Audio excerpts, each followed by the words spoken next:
Good morning बच्चों, कैसे हो? देखिए बेटा, आपको मैंने कुछ क्वेश्चन दिए थे सॉल्व करने के लिए, ठीक है, लास्ट क्लास में।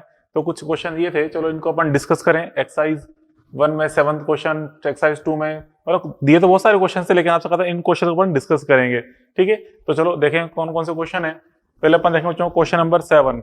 तो क्वेश्चन नंबर 7 क्या है, देखिए एक्सरसाइज 1 की बात कर रहा हूँ मैं। एक्सरसाइज 1 में जो क्वेश्चन नंबर 7 है, इस क्वेश्चन नंबर 7 में आपको यहाँ पे 4 वायर्स गिवन है, ठीक है, 4 तार दे रखे हैं, इस तरह से वायर है बेटा। देखिए हम बात कर रहे हैं 7th की। पहले क्वेश्चन नंबर 7, इस तरह यहाँ पे ये वायर है, देखो ये तो एक्स एक्सिस वाई एक्सिस हो गई, ठीक है। यहाँ पे वायर है, इसमें करंट, ये आउटवर्ड करंट है बाहर की ओर। यहाँ पे ये क्वेश्चन का करंट अंदर की ओर है, इनवर्ड, ठीक है। यहाँ पे आउटवर्ड मतलब बाहर की तरफ, और ये इनवर्ड, ठीक है। यहाँ पे आपसे कह रहा है एवरी करंट आई है, सभी की सभी धारा का मान आई दे रखा है, करंट का मान। आपको यहाँ पे ओ पे मैग्नेटिक फील्ड की नेट वैल्यू फाइंड करनी है, ठीक है। और आपसे कह रहा है कि यहाँ पे जो वैल्यू है, जितने भी तार हैं सभी की वजह से, एवरी वायर की वजह से, प्रत्येक तार की वजह से ओ पॉइंट पे जो मैग्नेटिक फील्ड है वो कितना है, बी है। चलो दिशा देखें क्या होगी, डायरेक्शन। और यहाँ पे इसके अंदर देखिए, यहाँ पे हम देखें अंगूठा रखेंगे इस दिशा में, इस करंट किधर है, बाहर की ओर आई, फिंगर्स को की तरफ चपेट का आएगा इस पे अपवर्ड। तो यहाँ पे इस वायर की वजह से डायरेक्शन ऑफ मैग्नेटिक फील्ड आएगी इस तरह से आएगी, अपर डायरेक्शन में। ये मिलेगी मैग्नेटिक फील्ड की डायरेक्शन, ये इस तरह से, ये ठीक है। ऐसे ही देखें इसकी वजह से थंब को रखेंगे बाहर की ओर, उंगलियां इस पे चपेट आएगा इस तरफ, ठीक है। मतलब इस तरफ देखें अंगूठा बाहर की तरफ रखें आउटवर्ड डायरेक्शन में, फिंगर्स को यहाँ पे ओ की तरफ रखा, तो इस पे स्लैप चपेट की दिशा इस तरफ आ रही है, ठीक है। ये आएगा इस तरफ बी। ऐसे ही इसके रखेंगे, अब तो अंगूठे वाला अंदर रखना है आपको इनवर्ट डायरेक्शन में, इनवर्ट रखेंगे थंब को, फिंगर्स को इस तरफ, तो सब स्लैप आएगा इस तरफ, चपेट इस तरफ आ रहा है, ये बी इस तरफ। ऐसे ही इसकी वजह से देखेंगे अंगूठा रखा अंदर की तरफ, फिंगर्स को रखा मैं ओ की तरफ, इस पे चपेट ऊपर की ओर आ रहा है, ठीक है, तो जाएगा बी। अब इसका जो नेट आ जाएगा, बी और बी इधर है, बी और बी इधर है, तो नेट वैल्यू आएगी इस डायरेक्शन में, ये बन जाएगा net magnetic field √2b, √2 times of B, ये आ जाएगा नेट मैग्नेटिक फील्ड, ठीक है। ये क्वेश्चन नंबर 7 का आ गया √2b, ठीक है। √2b मतलब root times of 2b, √2b नहीं बोलेंगे, √2 टाइम्स ऑफ 2b, क्योंकि ये भी 2b है, ये भी 2b, √2 टाइम्स ऑफ 2b, तो 2√2b, ये बन जाएगा इसका रिजल्ट, ठीक है। क्योंकि ये भी 2b हो गया, ये भी 2b, ठीक है, ये 2b आ रहा है, ये भी 2b है, तो यहाँ पे नेट वैल्यू हो जाएगी 2√2 टाइम्स ऑफ b, क्लियर। तो ये इसका आंसर दिया हुआ इसके अंदर, ठीक है, ये इसका आंसर है 2√2 टाइम्स ऑफ b। उसका फिर जो नेक्स्ट क्वेश्चन है, नेक्स्ट क्वेश्चन 7th का फर्स्ट क्वेश्चन था, 7th नेक्स्ट एक्सरसाइज जो है, नेक्स्ट एक्सरसाइज में 7th का फर्स्ट क्वेश्चन, देखिए इसमें कुछ इस तरह से 7th का जो फर्स्ट क्वेश्चन है इसकी बात कर रहे हैं। देखिए 7th का जो फर्स्ट क्वेश्चन, इसमें बेटा यहाँ पे इसमें वायर कुछ इस तरह दिखाई है, वायर है यहाँ से, फिर यहाँ पे इस जगह ये पॉइंट ओ है, इस जगह ओ पॉइंट। अब यहाँ पे इस जगह सर्कुलर आर्क है, ये वृत्ताकार चाप है, सर्कुलर आर्क, ठीक है। यहाँ पे एंगल π/2 है, 90 डिग्री। इसके बाद फिर आगे ये अगेन स्ट्रेट वायर है, वापस सीधा तार आ रहा है, ठीक है। तो यहाँ पे इसको अपन ले नंबर 1, इसको लिख दिया नंबर 2, इसको लिख दिया नंबर 3, 3 वायर्स हो गए। अब टाइम की जो डायरेक्शन ऑफ मैग्नेटिक फील्ड अपन देखें, चुंबकीय क्षेत्र की दिशा किधर की ओर आएगी। देखिए पहले अपन देखें फर्स्ट, यहाँ पे आपको पता है निकालते कैसे अपन, यहाँ निकाल रहे हैं BO equal to BO vector equal to B1 vector plus B2 vector plus B3 vector, ये कर रहे हैं अपन। तो फर्स्ट अपन देखें B1 वेक्टर की डायरेक्शन किधर आएगी बच्चों, B1 वेक्टर की डायरेक्शन तो कैसे, यहाँ पे देखिए ये यहाँ पे हम देखें उंगलियां रखेंगे आई की दिशा में, मतलब फर्स्ट वाले वायर, फिंगर्स को ओ की तरफ, स्लैब की तरफ आउटवर्ड, तो फर्स्ट वाली दिशा क्या आ रही है, आउटवर्ड आ रही है, आउटवर्ड शो लिख दिया अपन ने। उसके बाद बात करें यहाँ पे जो एंगल बन रहा है, ये 90 डिग्री है, मतलब π/2 एंगल है, π/2, ठीक है। इसके लिए अपन चेक करें क्या होगी, फिंगर्स को हम करंट के लोग घुमाएंगे इस तरह से, थंब की तरह अंदर की तरफ, ठीक है। उंगलियों को अपन घुमा रहे हैं आई के अनुसार, थंब यहाँ पे इनवर्ड है, तो डायरेक्शन क्या आ रही है बेटा, ये इनवर्ड आ रही है, ठीक है, इनवर्ड डायरेक्शन है। उसका फिर अपन देखें इस थर्ड वाले वायर की वजह से अंगूठे में रखेंगे करंट के अलोंग, ठीक है, करंट की दिशा में, फिंगर्स को की तरफ, तो स्लैप इनवर्ड है, तो आ रहा है बेटा इनवर्ड आ रही है, इनवर्ड, ठीक है। अब यहाँ पे देखो, यहाँ पे फर्स्ट वाला वायर एक तरफ इनफाइनाइट लेंथ है और एक तरफ जीरो लेंथ, थर्ड वायर के लिए भी एक तरफ जीरो लेंथ और एक तरफ इनफाइनाइट लेंथ है, दोनों की डायरेक्शन अपोजिट है, तो B1 से तो B3 कट जाएगा, ओके। B1 से B3 कैंसिल हो जाएगा, क्योंकि दोनों के मैग्नीट्यूड सेम होंगे, परिमाण समान होंगे, बट दोनों की दिशाएं अलग अलग है, अपोजिट है एक दूसरे के, ठीक है, तो इसलिए कैंसिल आउट होगी वैल्यू। अब B2 जो B2 बचा आर्क, इसके लिए अपन जानते हैं क्या होता है, आर्क है, ठीक, चाप के रूप में इसका एंगल कितना बन रहा है, अल्फा इक्वल टू π/2, तो क्या होता है formula, mu not I alpha, alpha की वैल्यू π/2 रख दो, mu naught I alpha upon क्या होता है 4 पाई आर, तो 4 पाई आर, रेडियस यहाँ पे आर दे रखी है, ठीक है, रेडियस आर है, तो mu naught I alpha upon 4 pi R, तो यहाँ से आर से आर के पाई से पाई कैंसिल, तो क्या जाएगा mu naught I upon 8 pi R, तो यहाँ पे देखें इसका रिजल्ट क्या आ रहा है, देखिए इसका रिजल्ट वही है mu naught I upon 8 R, pi तो कर दिया 8 R, mu naught I upon 8 R, यह जाएगा result mu naught I upon 8 R, ठीक है। और उसकी डायरेक्शन अपन देख रहे हैं किसके अनुसार आ रही है, क्रॉस के अकॉर्डिंग, ये इसकी दिशा हो जाएगी, इसका रिजल्ट आ जाएगा। 7th का फर्स्ट हो गया। उसका भी देखें स्टेज नंबर 1 में जो 12 क्वेश्चन है, चलो उसको देखें स्टेज 1 में क्वेश्चन नंबर 12। देखिए स्टेज 1 का जो क्वेश्चन नंबर 12 है, ये आपसे क्या कह रहा है, यहाँ पे एक स्प्रिंग में अपन करंट फ्लो कर रहे हैं, धारा प्रवाहित कर रहे हैं, ठीक है, और आपसे कह रहा है कि स्प्रिंग में क्या होगा। तो बच्चों देखो वैसे तो ये क्वेश्चन आगे आएगा जब अपन देखते हैं वायर, स्प्रिंग में जो वायर्स होती है बच्चों, जितने भी लूप होते हैं सब में करंट सेम डायरेक्शन फ्लो होगी, ठीक है। जब अपन यहाँ पे इसमें स्प्रिंग जैसे वायर में धारा प्रवाहित करेंगे, करंट फ्लो करेंगे, तो जितने भी लूप है, एवरी लूप में, प्रत्येक लूप में करंट सेम डायरेक्शन में रोटेट होकर ऊपर जा रही है। तो यहाँ पे जब भी करंट सेम डायरेक्शन में फ्लो होती है तो दोनों वायर एक दूसरे को अट्रैक्ट करते हैं। ये आगे पढ़ेंगे अपन बच्चों, current carrying wire, force between current carrying wire, ठीक है। दो समांतर धारावाही चालकों के मध्य अपन बल पड़ेंगे, ठीक है। तो उस केस में हम देखेंगे उनके बीच में क्या लगता है, अट्रैक्शन। करंट अगर सेम डायरेक्शन में तो अट्रैक्शन लगता है, और अगर अपोजिट डायरेक्शन में तो रिपल्शन। तो यहाँ पे क्या लगेगा, सेम डायरेक्शन करंट आएगी, इसलिए अट्रैक्शन एक्ट होगा, ठीक है, अट्रैक्शन लगेगा, तो इसलिए यहाँ पे क्या हो जाएंगे, कंप्रेस। तो हम बोल सकते हैं I is equal to same direction, ठीक है, इन ईच लूप जो करंट आई है, current I is equal to same direction, ठीक है, सेम डायरेक्शन में करंट फ्लो होगी, इसलिए बच्चों क्या लगेगा, अट्रैक्शन, ठीक है, अट्रैक्शन फोर्स इनमें लगेगा, अट्रैक्शन फोर्स लगेगा, इसलिए क्या हो जाएगी, स्प्रिंग कंप्रेस हो जाएंगी, संपीड़ित हो जाएंगी, ठीक है, ये चीज अपन देखी, बात पहले पड़ी। उसका फिर 12 का देखें question number 14, question number 14 stage 1 में क्वेश्चन नंबर 14। देखिए क्वेश्चन नंबर 14 में यहाँ पे इस तरह से ये आपको डायग्राम गिवन है, ठीक है, यहाँ पे बच्चों इस डायग्राम को देखिए, इस तरह से आपको करंट ये डायग्राम गिवन है, यहाँ पे करंट इस तरह फ्लो के यहाँ से जा रही है, फिर यहाँ से बाहर निकल रही है, ये इनफाइनाइट लेंथ है इधर से भी, ये भी लंबाई इसकी अनंत जा रही है इधर से भी, और इसकी रेडियस आर है, रेडियस की आर है। आपसे कह रहा है कि इस ओ पॉइंट पे आपको नेट मैग्नेटिक फील्ड फाइंड करना है, इस ओ पॉइंट पे। अच्छा यहाँ पे 3 वायर्स हैं, नेम असाइन कर दें, इसको नंबर 1 लिख दिया, इसको नंबर 2, इसको नंबर 3, 3 वायर्स हैं। तो हम देखें यहाँ पे B O vector is equal to, O point है, तो B O vector is equal to जाएगा बेटा B1 vector plus B2 vector plus B3 vector, इन सभी को अपन ऐड करेंगे, B1 B2 B3 को, ठीक है, B1 B2 B3 के रिजल्ट को अपन ऐड कर रहे हैं। अच्छा पहले इनकी डायरेक्शन देखें क्या होगी, देखो फर्स्ट वाले के लिए वैसे अंगूठे को रखेंगे धारा की दिशा में, ठीक है, थंब को मैंने आई के अलोंग रखा, फिंगर्स को ओ के अलोंग, स्लैब किधर आ रहा है, आउटवर्ड, यहाँ पे स्लैब आउटवर्ड है, मींस डायरेक्शन क्या आएगी, आउटवर्ड। अब B2 को देखें, फिंगर्स को हम घुमा रहे हैं आई के अकॉर्डिंग, ये आई जो करंट है, आई के अकॉर्डिंग करंट, फिंगर्स को हम रोटेट करें, थंब किधर आ रहा है, इनवर्ड, मींस डायरेक्शन क्या है यहाँ पे, इनवर्ड है B2 की। फिर B3 की देखें अपन, थंब को रखेंगे करंट के अलोंग, ये करंट है इसके अलोंग, फिंगर्स को ओ की तरफ, तो हम देखें स्लैब किधर आ रहा है, चपेट का आ रहा है, बाहर की तरफ आ रहा है चपेट, ठीक है, यहाँ पे डायरेक्शन डॉट के अकॉर्डिंग हो जाएगी। अब यहाँ पे इनकी वैल्यूज पुट कर दें, तो यहाँ पे देखो फर्स्ट वाला वायर क्या बच्चों, वन साइड तो इनफाइनाइट लेंथ है, अदर साइड जीरो लेंथ, यहाँ तक है ना वायर, इस जगह तक है, इस ओ पॉइंट के सामने, तो एक तरफ जीरो लेंथ है, एक तरफ इनफाइनाइट लेंथ है, तो क्या आता है result, mu naught I upon 4 pi r, 4 pi r, कोई डिस्टेंस यहाँ से तक आर बनेगी। ऐसे B2 यहाँ पे कंप्लीट सर्किल है, कंप्लीट सर्किल के लिए आप जानते हो क्या होता है बच्चों, formula mu naught I upon 2R, ठीक है, mu naught I upon 2R। अच्छा मैंने माइनस क्यों लगा बच्चों, क्योंकि डॉट को अपन प्लस बोल रहे हैं, तो क्रॉस को माइनस बोलेंगे, ठीक है, फिर यहाँ पे प्लस, फिर थर्ड वाले वायर के लिए वापस वही कंडीशन होगी, इधर तो लेंथ इनफाइनाइट जा रही है, उधर जीरो लेंथ है, यहीं पे वायर खत्म हो गया ये, ठीक है, तो ये वाला रिजल्ट आएगा mu naught I upon 4 pi R, ठीक है। अब यहाँ पे इन सब में से कॉमन क्या निकालना है, म्यू नॉट आई अपॉन जिसमें आंसर ऑप्शन दे रखे हैं, mu naught I upon 4 pi R, mu naught I upon 2 pi, mu naught I upon 2 pi R common देते हैं, mu naught I upon 2 pi R, ठीक है, क्योंकि एक्चुअल में क्या बन जाएगा, ये दोनों के मिलकर बन जाएंगे, mu naught I upon 4 pi R, mu naught I upon 4 pi R, तो ये क्या हो गया, mu naught I upon 2 pi R हो गया, फिर माइनस ये इन दोनों पहले सम कर दिया, mu naught I upon 2 pi R, ये कितना है mu naught I upon 2 R.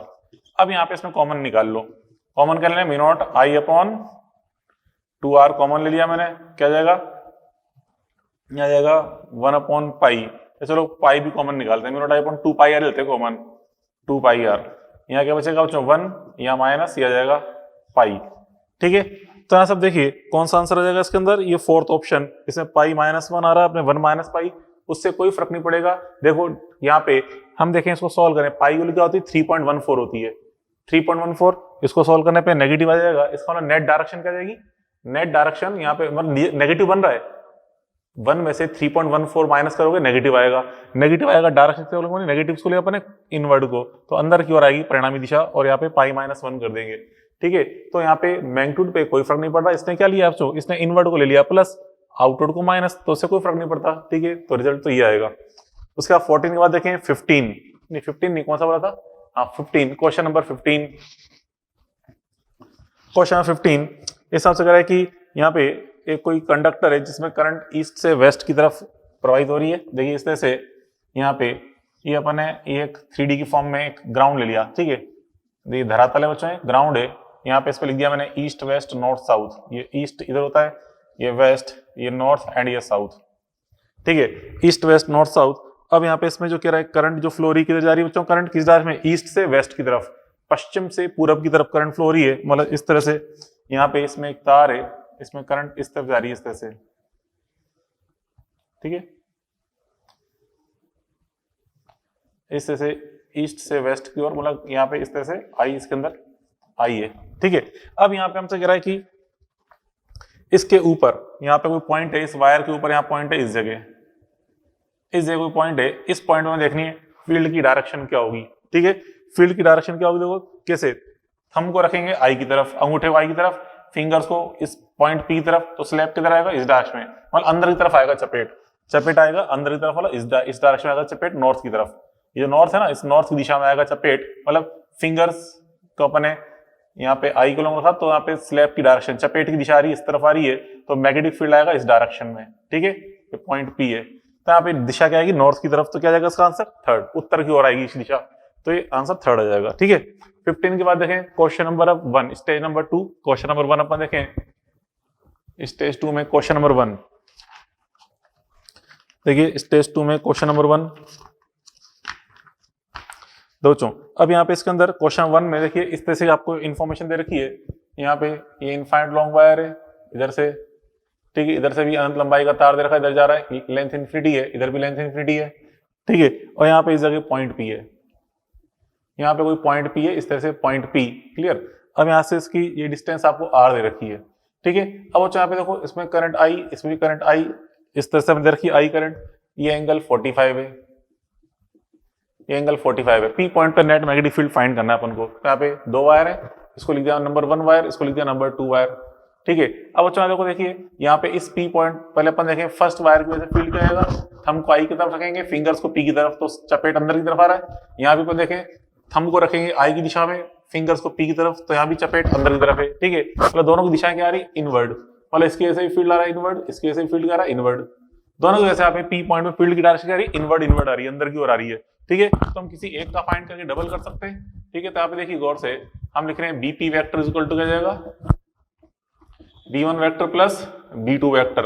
अब दोनों के फील्ड सेम होंगे तो उसमें हम लिखते हैं ट्वाइस ऑफ, किसी एक का फाइंड करके डबल कर देंगे। अब किसका डबल कर देखो वैल्यू, ये फर्स्ट वाले वायर की अपन फाइंड करें। यहाँ पे आप गौर से देखें बच्चों, इसके अंदर पी पॉइंट, ये पी पॉइंट है। अब मैं इस पर अगर परपेंडिकुलर इस पर बनाऊं, इसमें इस पर अभिलंब डाला परपेंडिकुलर, इस पर हम अभिलंब डाल रहे हैं, परपेंडिकुलर ड्रॉ कर रहे हैं, ये परपेंडिकुलर, तो यहाँ से जो डिस्टेंस है, ये डिस्टेंस कितनी बनेगी, इसको मैं r1 बोल दिया, तो क्या आएगी डिस्टेंस यहाँ से r cos 45, r cos 45 degree means r by √2, means P point से इस वायर के सामने की जो लंबा दूरी है, परपेंडिकुलर डिस्टेंस कितनी बन रही है, r बाई √2। और ये P पॉइंट जो है यहाँ से देखो, ये एंगल कितना बनेगा, ये एंगल भी आएगा 45 डिग्री, 45 डिग्री, ये एंगल आएगा 45 डिग्री, मतलब अल्फा 1 की वैल्यू, इधर से अल्फा बनेगा 45 डिग्री, इधर से कितना आएगा 90। याद करो अपन ने केस नंबर 5 लिखा था बायो-सावर्ट लॉ में। ठीक है, बायो-सावर्ट लॉ में अपन जो वो देखा था, इसकी पहला अनुप्रयोग देखा, फर्स्ट एप्लीकेशन देखी थी, ए नंबर की एप्लीकेशन, ए नंबर का अनुप्रयोग, उसमें रखा था अपने केस नंबर 5, एक तरफ फाइनाइट लेंथ होती है, सीमित लंबाई होती है, और एक तरफ इनफाइनाइट लेंथ होती है।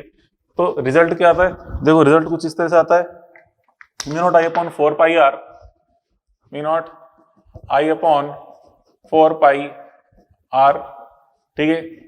और फिर क्या होता है 1 plus sine phi, 1 plus sine phi होता है फॉर्मूला, ये लगा दिया मैंने, mu naught I upon 4 pi R 1 plus sine phi, ठीक है, इसका यूज किया, ठीक है। अब यहाँ पे देखो ये 2 से तो 4 को 2 टाइम्स काट दो तो क्या जाएगा result, mu naught I upon 2 पाई, इस R1 की पुट कर रहे हैं, R1 कितना रहा है पे, R upon root two, R upon root two, फिर 1 plus sine 45 is 1 upon root two, इसका मान 1 अपॉन रूट टू रख दिया, ठीक है। अब यहाँ पे इसके अंदर क्या जाएगा देखिए, अब ये रूट 2 ऊपर आएगा, इसको अंदर ले आए मल्टीप्लाई करके, यहाँ पे समझो ये म्यू नॉट आई अपॉन ये 2 पाई आर तो नीचे लिख दिया मैंने 2 पाई आर, ठीक है। अब रूट 2 ऊपर जाएगा, ऊपर जाके उसको अंदर मल्टीप्लाई कर दें, यहाँ मल्टीप्लाई करेंगे रूट 2, यहाँ मल्टीप्लाई करेंगे 1 हो जाएगा, तो mu naught I upon 2 pi R root 2 plus 1 कौन सा ऑप्शन है बेटा, फोर्थ ऑप्शन है, ठीक है। तो आंसर क्या जाएगा, फोर्थ ऑप्शन आ जाएगा इसका, ठीक है। उसके अभी देखें 1 के बाद क्वेश्चन नंबर 6, क्वेश्चन नंबर 6 अपन देखें, छठा क्वेश्चन देखिए, क्वेश्चन नंबर 6, यहाँ पे एक सर्कुलर लूप है, सर्कुलर कॉइल है, वर्ताकार कुंडली है, ठीक है, सर्कुलर कॉइल, इसमें 2 नंबर ऑफ टर्न्स हैं, 2 घेरे हैं इसके अंदर, ठीक है। और कह रहा है कि यहाँ पे सेंटर पे मैग्नेटिक फील्ड की वैल्यू 0.2 टेस्ला दे रखी है।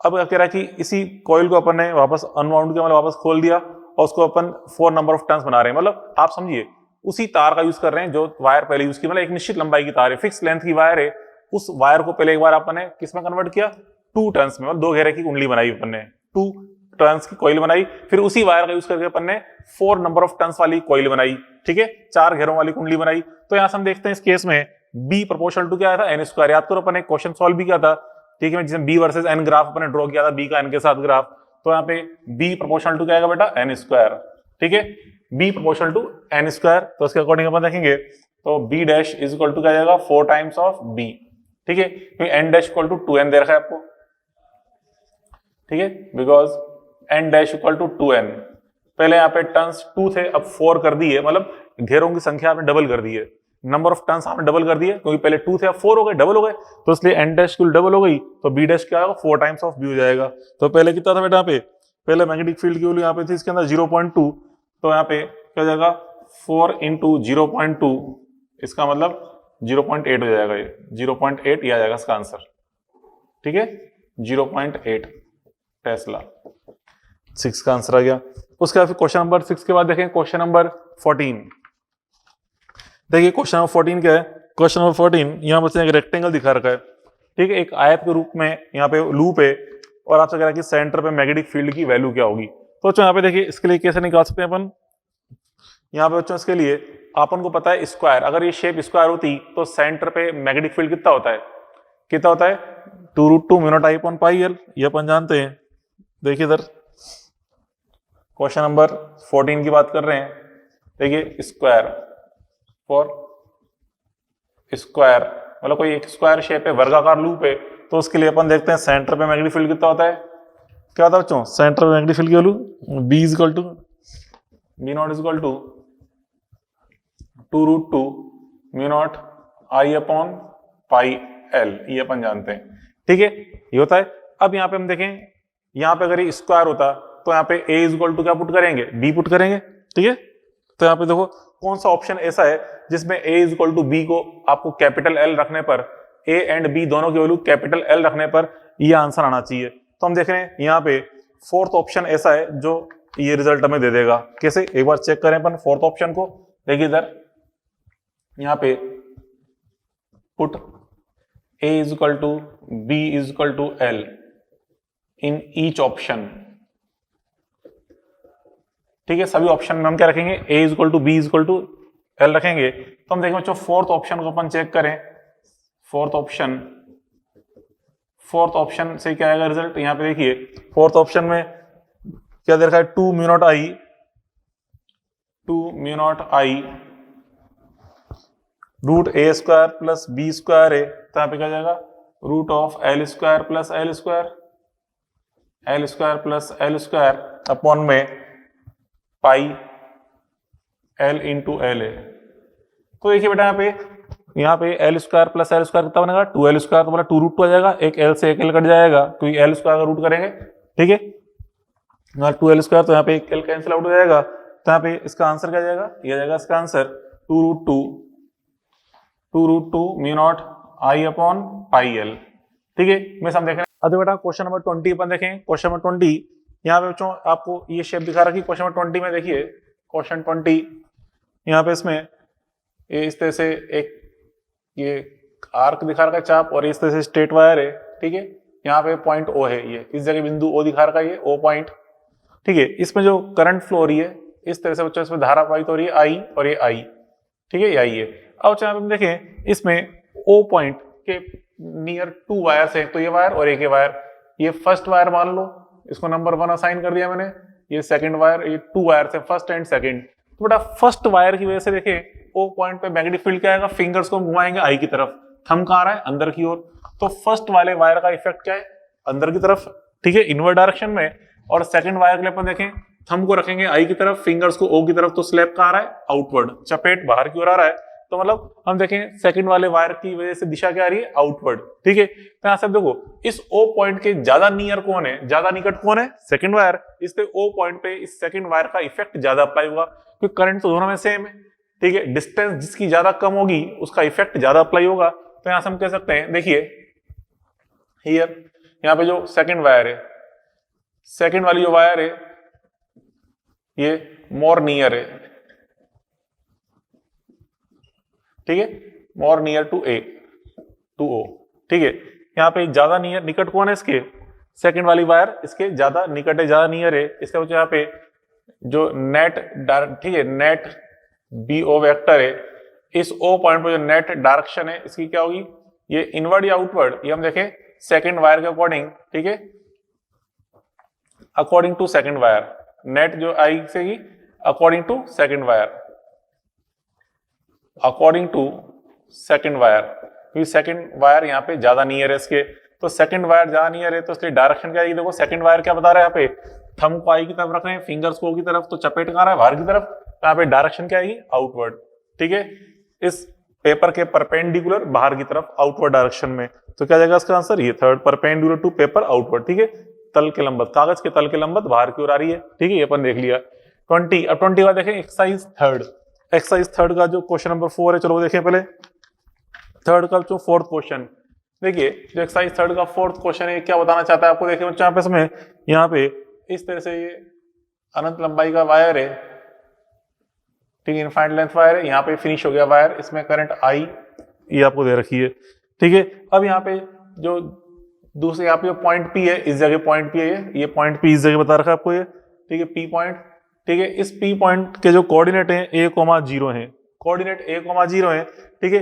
अब यहाँ से अगर अपन देखो इस तार के लिए देखें, इस वायर के लिए पी पॉइंट क्या बच्चों, इसकी रेंज से बाहर आ रहा है, इसकी रेंज से बाहर है, तो आपको जो मैंने बायो सावर्ट लॉ अपन देखा था, बायो सावर्ट का नियम, उसमें अपन ने जो सबसे फर्स्ट एप्लीकेशन देखी थी, फर्स्ट अनुप्रयोग, ठीक है, सीधे स्ट्रेट वायर की वजह से मैग्नेटिक फील्ड, उसका जो 6th नंबर का केस था वही यहाँ पे 6th नंबर का केस क्या था, result mu naught I upon 4 pi R bracket में 1 माइनस साइन फाई, तो उसी का यूज करना है। तो बेटा यहाँ पे इस वायर को हम आगे एक्सटेंड करके देखें, इस तरह से हमने इसको आगे एक्सटेंड किया, ठीक है। तो फिर इस पी पॉइंट से इस पे जो हम परपेंडिकुलर ड्रॉ करेंगे, लंबत बनाएंगे, इसमें ये डिस्टेंस किसको शो करेगी, आर को। तो हम देखें ये डिस्टेंस कितनी होगी, यहाँ पे आर इज इक्वल टू, ये जो इसके कोऑर्डिनेट दे रखे हैं a,0, मतलब ये डिस्टेंस आर किसके इक्वल है, a के इक्वल, और यहां से तक की ये डिस्टेंस हमें ये b दे रखी है, ये डिस्टेंस हमें b दे रखी है, और यहां से जो p पॉइंट से इस पे इस एंड पर उस पे परपेंडिकुलर में जो एंगल बनेगा, इस एंगल का मान फाई होगा, ठीक है। ये एंगल किसको शो करेगा, फाई को, ये एंगल यहाँ पे फाई को शो करेगा। अब देखिए चलो इसको सॉल्व करें बच्चों, अपन यहाँ पे देखो, अब यहाँ पे इसका फॉर्मूला लगाता है, अपन जानते हैं bp is equal to mu naught I upon 4 pi R, ठीक है, ब्रैकेट में क्या आएगा बेटा 1 माइनस साइन फाई। अब यहाँ पे इस आर को पुट कर दो, तो mu naught I upon 4 pi R, R कितना है यहाँ पे a के इक्वल, ये लो आर को तो अपन ने a रख दिया, ठीक है। अब यहाँ पे इसमें 1 माइनस साइन फाई निकाले बच्चों, तो sine phi is equal to क्या होता है, परपेंडिकुलर अपॉन हाइपोटेनियस, ठीक है, डिस्टेंस में b है, तो खैर b दे रखी है, क्वेश्चन b दे रखी है, मतलब लंब बटा कर्ण, साइन फाई इक्वल टू क्या होगा, लंब बटा कर्ण में परपेंडिकुलर अपॉन हाइपोटेनियस। अच्छा ये डिस्टेंस कितनी बनेगी, root of A square plus B square आएगी नहीं आएगी, ये देखो यहाँ पे इस जगह ये इसका बेस ए है, परपेंडिकुलर बी है, तो यहाँ पे हाइपोटेनियस मतलब कर्ण की लंबाई क्या आएगी, root of A square plus B square. ठीक है, तो यहाँ पे साइन फाई का मान रख दें, क्या होता है, लंब बटा कर्ण मतलब परपेंडिकुलर अपॉन बेस, तो B upon root of A square plus B square, ये आ जाएगा इसका रिजल्ट। ठीक है, तो कौन सा ऑप्शन मैच कर रहा है इसके अंदर, तो हम देखेंगे यहाँ पे ये सेकंड ऑप्शन आ जाएगा इसका। ठीक है, तो अपन ने क्वेश्चन नंबर 4 अपन देख लिया। क्वेश्चन नंबर 4 के बाद देखें क्वेश्चन नंबर 6। देखिए क्वेश्चन नंबर 6 क्या है यहाँ पे, इसमें आपसे कह रहा है कि इनफाइनाइट लेंथ के 2 वायर्स आपको दे रखे हैं। ठीक है, अनंत लंबाई की 2 वायर्स है, एक तो ये वायर है जिसमें करंट I1 है, इस I1 की वैल्यू आपको 2 एम्पियर दे रखी है। ठीक है, 2 एम्पियर, और यहाँ पे इस जगह एक एक्स अक्ष पे, यहाँ पे इस जगह सेकंड वायर है यहाँ पे जो कि एक्स अक्ष के परपेंडिकुलर है, एक्स एक्सिस के परपेंडिकुलर है। ठीक है, जिसमें करंट अंदर की तरफ है इनवर्ड, और ये I2 का मान आपको दे रखा है 3 एम्पियर, I2 यहाँ पे 3 एम्पियर आपको दे रखी है। ठीक है, अब बेटा यहाँ पे इस जगह पॉइंट P है, इस जगह ये पॉइंट P, इस जगह इस P पॉइंट पे आपको फाइंड करना है मैग्नेटिक फील्ड की वैल्यू। तो यहाँ पे देखो डिस्टेंस आपको दे रखी है AP is equal to 1 centimetre, मतलब यहाँ से तक की डिस्टेंस है, फर्स्ट वायर से डिस्टेंस जो है इसको अपन R1 बोले, तो इस R1 की वैल्यू कितनी है बेटा, 1 सेंटीमीटर आपको दे रखी है, 1 सेंटीमीटर। ठीक है, और यहाँ से तक की 1 सेंटीमीटर फ्री है, तो इस सेकंड वायर से P पॉइंट तक की टोटल डिस्टेंस आएगी, हम R2 बोले, तो R2 इज इक्वल टू क्या आएगा, 2 सेंटीमीटर। ठीक है, अब यहाँ पे देखें, देखो ये 2 वायर्स हैं, इनका P पॉइंट पे निकाला है मैग्नेटिक फील्ड वेक्टर फॉर्म में, तो सदिश के रूप में लिखेंगे वेक्टर की फॉर्म में, तो B1 vector plus B2 vector. तो बेटा यहाँ पे ये भी इनफाइनाइट लेंथ वायर है, ये भी इनफाइनाइट लेंथ वायर, दोनों के लिए फॉर्मूला क्या लगाएंगे, दोनों तरफ अनंत लंबाई है, इनफाइनाइट लेंथ है बोथ साइड, तो फॉर्मूला क्या होता है, mu naught I upon 2 pi R. ठीक है, तो अप्लाई करेंगे म्यू नॉट I1 अपॉन 2 पाई R1। ठीक है, अब इसकी डायरेक्शन देखें क्या होगी बेटा, फर्स्ट वायर, ये तो अपन लिखा मैग्नीट्यूड, इसकी डायरेक्शन देख रहे हैं, थंब को रखें I1 की तरफ, फिंगर्स को P की तरफ, तो इस पे चपेट की डायरेक्शन क्या आ रही है, आउटवर्ड मतलब बाहर की तरफ। तो यहाँ पे आउटवर्ड डायरेक्शन में कौन सी एक्सिस है बच्चों, यहाँ पे देखो डायग्राम में जेड एक्सिस, तो प्लस के कैप हो जाएगा, जेड एक्सिस की तरफ क्या लिखते हैं, प्लस के कैप लिखते हैं। ठीक है, फिर हम देखें B2, इसके लिए पुट कर रहे हैं, ये तो लिख दिया इसका मैग्नीट्यूड, मतलब इसका परिमाण क्या है, mu not I2 upon 2 pi R2।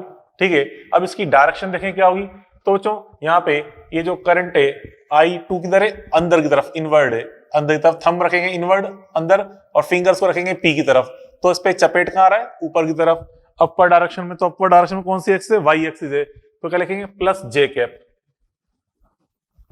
Cap, ये लिखेंगे। ठीक है, अब कुछ नहीं करना है, यहाँ पे वैल्यूज रख दो, I1 R1 I2 R2, तो सॉल्व करके यहाँ पे ये आंसर निकालने का जो भी आ रहा है, देखना कौन सा आंसर आ रहा है।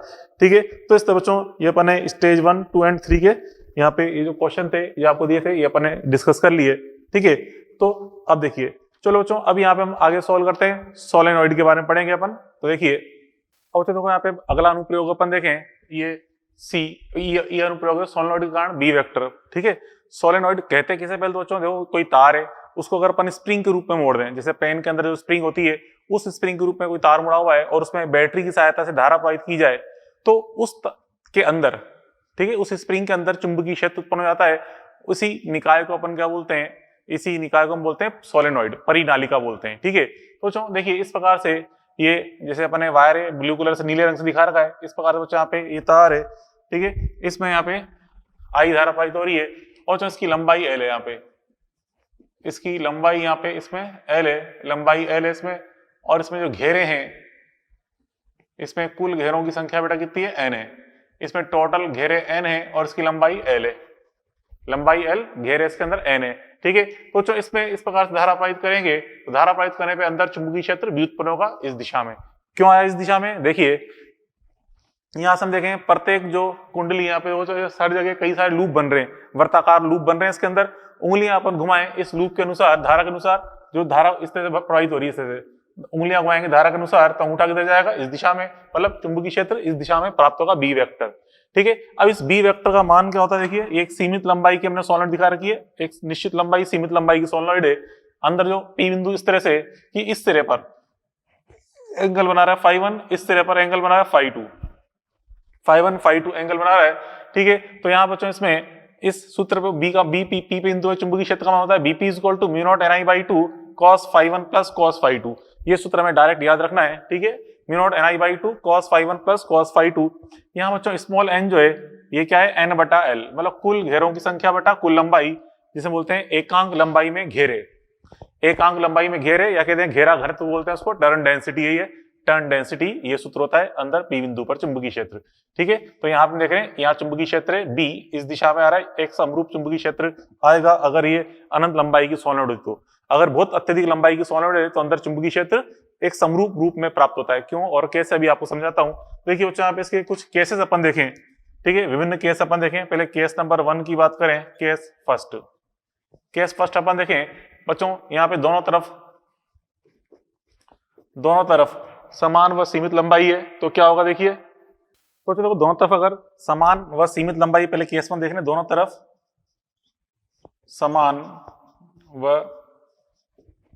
समान व सीमित लंबाई है, दोनों तरफ समान व सीमित लंबाई है, मतलब φ1 और φ2 क्या बन रहे हैं, बराबर बन रहे हैं, ठीक है, फाई के बराबर, अर्थात φ1 बराबर φ2 बराबर क्या बच्चों, फाई, दोनों सेम है। तो यहाँ भी हम रख देंगे फाई, यहाँ भी रख देंगे फाई, तो cos phi plus cos phi क्या हो जाएगा बच्चों, 2 cos फाई। तो 2 से नीचे 2 कट जाएगा तो क्या जाएगा, mu naught NI cos phi जाएगा, ये जाएगा बच्चों बीपी इज इक्वल टू जाएगा mu naught NI cos phi, ये आएगा सूत्र, ठीक है।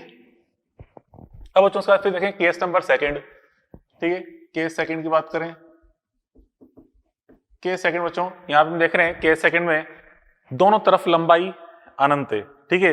बिंदु P के इधर भी लंबाई अनंत है, इधर भी लंबाई अनंत है, दोनों तरफ अनंत लंबाई, अर्थात लंबी सोलेनोइड, अर्थात एक लंबी परिनालिका आपसे कहा जाए, लंबी सोलेनोइड, एक बच्चों लंबी सोलेनोइड है, मतलब यहाँ पे φ1 और φ2 दोनों के मान कितने आएंगे, 0 डिग्री। क्यों है बच्चों, देखिए लंबाई को बढ़ाकर यहाँ तक कर दें तो यहाँ से अगर मैं डॉटेड रेखा खींचूंगा बिंदु P पे तो एंगल का मान कम हो जाएगा, लंबाई और बढ़ा दें तो यहाँ से हम ये रेखा खींचेंगे बिंदु P पे तो नीली रेखा के साथ एंगल और कम हो जाएगा। तो क्या मतलब है कि जैसे लंबाई बढ़ाते आ रहे हैं तो डॉटेड रेखा जो P पे आ रही है वो क्षैतिज से धीरे धीरे क्षैतिज की ओर झुकती जा रही है, अर्थात क्षैतिज से एंगल 0 बनाती जा रही है, और अनंत पे पहुंच गया लंबाई तो एंगल क्या हो जाएगा, 0। इधर से लंबाई अनंत पे आ गई तो एंगल क्या हो जाएगा, 0, ठीक है। तो यहाँ पे φ1 और φ2 दोनों क्या जाएंगे, 0 जाएंगे, ठीक है। तो हम कह सकते हैं यहाँ पे अर्थात φ1 बराबर φ2 बराबर क्या जाएगा, 0 डिग्री, ठीक है। बच्चों हम जानते हैं अनंत कोई लंबाई होती नहीं है, ठीक है, अनंत कोई लंबाई अनंत नहीं होती वास्तव में देखा जाए तो। बस ये कह लें कि अगर इसकी लंबाई जो है उसकी त्रिज्या की तुलना में बहुत ज्यादा है, क्यों कहते हैं कि त्रिज्या जो आर आपको दिख रही है, इस आर का मान लंबाई की तुलना में बहुत कम है, लंबाई की तुलना में बहुत कम है, ठीक है। तो उस केस में उसको अपन क्या बोल सकते हैं, लंबी सोलेनोइड अपन कह सकते हैं, ठीक है, लंबी सोलेनोइड, ठीक। तो जो उसके अंदर जो चुंबकीय क्षेत्र होता है क्या होता है, देखिए इसके अंदर चुंबकीय क्षेत्र का मान होता है बी इन, अपन बोलते हैं बी इन। तो इस बी इन का मान क्या आएगा, चलो बीपी, अब एक बार तो बीपी लिख दूं मैं, इस बीपी का मान क्या आएगा, ये आएगा बीपी बराबर यहां से ये cos 0 और cos 0 का मान 1, cos 0 का मान 1, 1 + 1 2 हो गया, 2 से 2 कट जाएगा, क्या आएगा, mu naught NI. BP is equal to क्या बेटा, म्यू नॉट एनआई। इसी को अपन बोलते हैं बी इन बोलते हैं, क्या बोलते हैं बेटा, बी इन, इसी को बोलते हैं बी इन, या कहते हैं इनसाइड, कहते हैं अंदर मैग्नेटिक फील्ड, ठीक है। तो जो कि क्या होता है बच्चों, समरूप होता है, समरूप, क्योंकि हम देख रहे हैं एंगल पे डिपेंड करना, दोनों तरफ लंबाई अनंत है, अंदर सब जगह समरूप चुंबकीय क्षेत्र उत्पन्न हो रहा है। कब, अगर लंबाई काफी ज्यादा है तो अंदर सब जगह चुंबकीय क्षेत्र समरूप आएगा, ठीक है, अंदर सब जगह चुंबकीय क्षेत्र समरूप आएगा, बाहर 0 होगा, इधर भी 0 होगा, इधर भी 0, केवल अंदर ही चुंबकीय क्षेत्र प्राप्त होता है, आउटसाइड में चुंबकीय क्षेत्र का मान 0 होता है, ठीक है, ठीक है, बी इन समरूप आ रहा है। तो यहाँ पे इसके आउटसाइड में मैग्नेटिक फील्ड क्या है, 0, तो चाहो तो यहाँ पे आप लिखते हो B out is equal to 0 होता है, यहाँ पे आउटसाइड में मैग्नेटिक फील्ड कितना होता है, जो 0 होता है, आउटसाइड में इसके मैग्नेटिक फील्ड 0 होता है, ठीक है। बी इन का मान समरूप ये आ रहा है म्यू नॉट एनआई। अब बच्चों केस नंबर 2 देखें, केस नंबर 2, एक तरफ अनंत लंबाई, एक तरफ तो अनंत लंबाई है, तथा दूसरी तरफ जीरो लंबाई है, दूसरी तरफ जीरो लंबाई है, एक तरफ अनंत लंबाई और दूसरी तरफ जीरो लंबाई है, अर्थात हम कहते हैं एक सिरे पर लंबी सोलेनोइड के एक सिरे पर चुंबकीय क्षेत्र की बात कर रहे हैं, मतलब इधर तो लंबाई अनंत है, ठीक है, और यहाँ की लंबाई घटाते घटाते जीरो कर दें, मतलब बिंदु P कहां पर है, एक सिरे पर, ठीक है, लंबाई घटाते हैं यहाँ पे ले आए, इसको यहाँ ले आए, तो अब यहाँ पे देखिए लंबाई घटाएंगे तो φ2 का मान अभी ये दिख रहा है, लंबाई घटा के यहाँ कर देंगे तो डॉटेड रेखा यहाँ लेके जाओ, φ2 थोड़ा बढ़ जाएगा, लंबाई यहाँ कर देंगे घटा के तो डॉटेड को यहाँ लेके जाओ, फाई और बढ़ जाएगा, फाई बढ़ते बढ़ते कितना जाएगा 90 डिग्री, ठीक है, तो यहाँ पे हम कह देंगे अर्थात φ1 का मान तो 90 डिग्री है एंड φ2 बराबर कितना है, सॉरी φ1 का मान तो 0 डिग्री है और φ2 का मान 90 डिग्री, ठीक है, उधर का एंगल तो मैंने 0, उधर का लंबाई तो अनंत मान ली तो φ1 0 हो गया, इधर की लंबाई 0 ले ली तो φ 90 डिग्री आ गया φ2 का मान, ठीक है। अब ये रखेंगे इस सूत्र में, तो यहाँ पे cos 0 का मान तो 1, cos 90 का मान 0, तो 1 + 0 मतलब 1, तो क्या जाएगा म्यू नॉट NI, ठीक है, BP इक्वल टू आएगा म्यू नॉट NI/2 आएगा, म्यू नॉट NI/2, ठीक है। ये कहाँ पे बच्चों, सिरे पर, इसे बोलते हैं B सिरा, मतलब एक सिरे पर चुंबकीय क्षेत्र प्राप्त हो रहा है, कितना हो रहा है, एक सिरे पर चुंबकीय क्षेत्र, ये B इन का आधा हो रहा है, मतलब हम बोलेंगे हाफ ऑफ B इन, अंदर जो चुंबकीय क्षेत्र है उसके आधे के मान के बराबर प्राप्त हो रहा होता है, ठीक है। अब किस तरह से ग्राफ के अनुसार परिवर्तन है, तो अपन ग्राफ बनाए बच्चों, यहाँ पे देखिए B का x के साथ ग्राफ, मतलब अंदर चुंबकीय क्षेत्र का स्थिति के साथ ग्राफ किस प्रकार से होता है ये अपन देख रहे हैं। तो यहाँ पे देखिए दो कंडीशन के अनुसार अपन देखें, एक तो इस तरह से कि जो प्रणालिका है ये अत्यधिक लंबी है, पहले हम बात करें अत्यधिक लंबी प्रणालिका के लिए, ठीक है, और एक बार लेकर हम सीमित लंबाई की प्रणालिका के लिए, नॉर्मल प्रणालिका और एक अत्यधिक लंबाई की प्रणालिका। बच्चों देखो इस तरह से पहले हम बात करें अत्यधिक लंबाई की प्रणालिका के लिए, चुंबकीय क्षेत्र का मान x के साथ किस प्रकार से परिवर्तित होता है, देखिए बच्चों इस प्रकार से, ये एक लंबी प्रणालिका है, ठीक है, लंबी अनंत लंबाई हम जानते कुछ नहीं होती, अनंत लंबाई कुछ नहीं होती, केवल उसकी लंबाई जो है त्रिज्या की तुलना में बहुत ज्यादा है तो उसे हम लंबी सोलेनोइड बोल लेते हैं। मतलब हम इस कंडीशन की बात करें म्यू नॉट NI, तो अंदर सब जगह कैसा होता है, समरूप होता है मान, अंदर सब जगह चुंबकीय क्षेत्र समरूप होता है, इस तरह से समरूप चुंबकीय क्षेत्र है, ठीक है, जो कि किनारे पे आते आते ये अचानक से मान घट के आधा रह जाता है, यहाँ पे आधा रह गया, यहाँ भी अचानक से घट के आधा रह गया इस किनारे पर, ठीक है, इन किनारे पे मान क्या रह गया, आधा रह गया है, ठीक है। और फिर थोड़ा सा आगे इधर आगे आएंगे अक्ष पे थोड़ा सा आगे आएंगे तो इस तरह घट जाता है, घट के 0 की ओर पहुंच जाता है, यहाँ भी घट के 0 की ओर पहुंच जाता है इस तरह से, ठीक है। आउटसाइड में 0, यहाँ भी 0 है, इधर भी आउटसाइड में 0 है, अंदर चुंबकीय क्षेत्र है, यहाँ पे थोड़ा बहुत आगे तक पहुंचते पहुंचते यहाँ 0 हो जाता है, यहाँ भी थोड़ा आगे तक पहुंचते पहुंचते 0 हो जाता है, ये इस तरह से ये बनता है मान। तो अंदर तो यहाँ पे इस जगह चुंबकीय क्षेत्र के साथ बच्चों समरूप है, ये B इन का मान कैसा आ रहा है बच्चों, समरूप चुंबकीय क्षेत्र आ रहा है, ठीक है। और यहाँ पे इस जगह B एंड का मान हम देख रहे हैं कितना है, आधा, B इन का आधा है सिरे पर मान, ठीक है, उसके बाद घट के यहाँ पहुंच गया, मतलब ये एंड है, इसके एंड सिरे है, एंड यहाँ पे हम देख रहे हैं इस जगह मान इतना आ रहा है ये, ठीक है। अब यहाँ पे देखिए अगर ये सीमित लंबाई की प्रणालिका है, सीमित लंबाई की प्रणालिका, तो उसके लिए चुंबकीय क्षेत्र किस प्रकार से परिवर्तित होता है सीमित लंबाई के लिए, कुछ इस तरह से देखिए, मतलब यहाँ पे हम अब देखें B का मान जो, अब सीमित लंबाई मतलब कुछ इस तरह से, या देखिए इस तरह से ये, मतलब अब क्या जो लंबाई है वो त्रिज्या की तुलना में बहुत ज्यादा नहीं है, लंबाई और त्रिज्या एक दूसरे के समकक्षी मान सकते हैं, तो उस केस में अंदर जो चुंबकीय क्षेत्र है कुछ इस प्रकार से बदलता है, इस प्रकार से अंदर चुंबकीय क्षेत्र बदलता है, और ये बाहर फिर इस तरह से वेरी कर रहा होता है, इस तरह से ये इस प्रकार से यहाँ पे ग्राफ परिवर्तित है, इस तरह से यहाँ पे अंदर, यहाँ तो लंबी सोलेनोइड है, ठीक, हम इसकी बात करें लंबी सोलेनोइड, ये तो क्या है लंबी प्रणालिका, ये तो लंबी सोलेनोइड है, ठीक है, और ये छोटी सोलेनोइड है, ये छोटी सोलेनोइड, मतलब सामान्य सोलेनोइड कहते हैं, छोटी भी नहीं बोल सकते, सामान्य सोलेनोइड कहते हैं, सामान्य सोलेनोइड, ठीक है, सामान्य सोलेनोइड। कुछ नहीं कहा जाए बच्चों न्यूमेरिकल के अंदर, तो हम ये लंबी सोलेनोइड के मान के सोल्व करते हैं कि जितने भी क्वेश्चन आएंगे ना 99% चांस है क्वेश्चन इसी पे आते हैं, लंबी सोलेनोइड वाला इस सूत्र पे आते हैं। तो जब भी क्वेश्चन में सोलेनोइड लिखा हुआ है, वैसे तो लिखा हुआ है लंबी सोलेनोइड, नहीं लिखा हुआ है तो भी आपको लंबी सोलेनोइड ही मानकर सोल्व करना होता है, ठीक है। तो बच्चों यहाँ पे देखें, इस पे न्यूमेरिकल की बात करें अपन, देखो इस प्रकार से ये न्यूमेरिकल है, ये question number 1 and question number 2 अपन देखें। पहले अपन देखें एग्जाम्पल नंबर 1। तो देखिए सॉल्यूशन नंबर 1 क्या कहना चाहता है क्वेश्चन, यहाँ पे यदि किसी सॉलिड को संपीड़ित कर लंबाई आधी कर दें तो बी इन पर क्या प्रभाव पड़ेगा। ठीक है, सोलेनोइड के अंदर कुछ नहीं कहा बच्चों, क्या मानना है, लंबी सोलेनोइड मानेंगे। क्या मानेंगे, लंबी सोलेनोइड। तो बी इन का जो मान होता है क्या होता है, फॉर्मूला ये रहता है बी इन बराबर mu naught N I, mu naught N I. ठीक है, और एन का मान क्या लिखते हैं, N upon L, mu naught N बटा एल इंटू आई। ये रहा, स्मॉल एन का मान क्या होता है, एन बटा एल, घेरों की संख्या बटा कुल लंबाई। और यहाँ पे आपने स्प्रिंग है, स्प्रिंग क्यूब में सोलेनोइड है, उसको दबा के आपने आधा कर दिया, संपीड़ित करके आधा कर दिया लंबाई, तो घेरे पास पास आ गए। घेरों की संख्या पे कोई फर्क नहीं पड़ा, केवल घेरे पास पास आ गए। हाँ, लंबाई जो एल यहाँ तक लंबाई थी वो लंबाई आधी हो गई है, एल बटा 2 हो गया है, लेकिन घेरों की संख्या वही है। ठीक है, और उसको बैटरी से अपने जोड़ रखा बच्चों, धारा पे कोई फर्क नहीं पड़ेगा क्योंकि इसके अंदर कुल आपने तार लिया है, कुल तार को हमने, कुल तार की लंबाई है, टोटल तार की लंबाई है, तार की लंबाई पे फर्क नहीं पड़ा। हाँ, सोलेनोइड की लंबाई आधी हो गई, लेकिन जिसमें तार काम में लिया जा रहा है, जो उस पर लपटा हुआ है, उस तार की टोटल लंबाई जितनी पहले थी उतनी अभी भी है। मतलब प्रतिरोध का मान, इस परिपथ का जो प्रतिरोध है जितना पहले था अभी भी उतना ही है, इसलिए धारा पे कोई फर्क नहीं पड़ेगा। ठीक है, तो यहां से हम देखें एन और एल, यहाँ पे जो एन और आई है बेटा, ये तो क्या रहेंगे, अपरिवर्तित, ये तो रहेंगे अपरिवर्तित रहेंगे, अपरिवर्तित रहेंगे एन और आई का मान। तो हम देखें बी इन समानुपाती क्या हो गया, 1 अपॉन एल हो गया, इसलिए अपन देखें बी इन समानुपाती क्या हो जाएगा बेटा, 1 अपॉन एल। और आपने लंबाई आधी कर दी है तो इसलिए चुंबकीय क्षेत्र का मान क्या हो जाएगा, डबल हो जाएगा। तो हम देखें this implies B dash in बराबर क्या हो जाएगा, ट्वाइस ऑफ बी इन, मतलब अंदर चुंबकीय क्षेत्र का मान दुगुना हो जाएगा। ये आ गया रिजल्ट।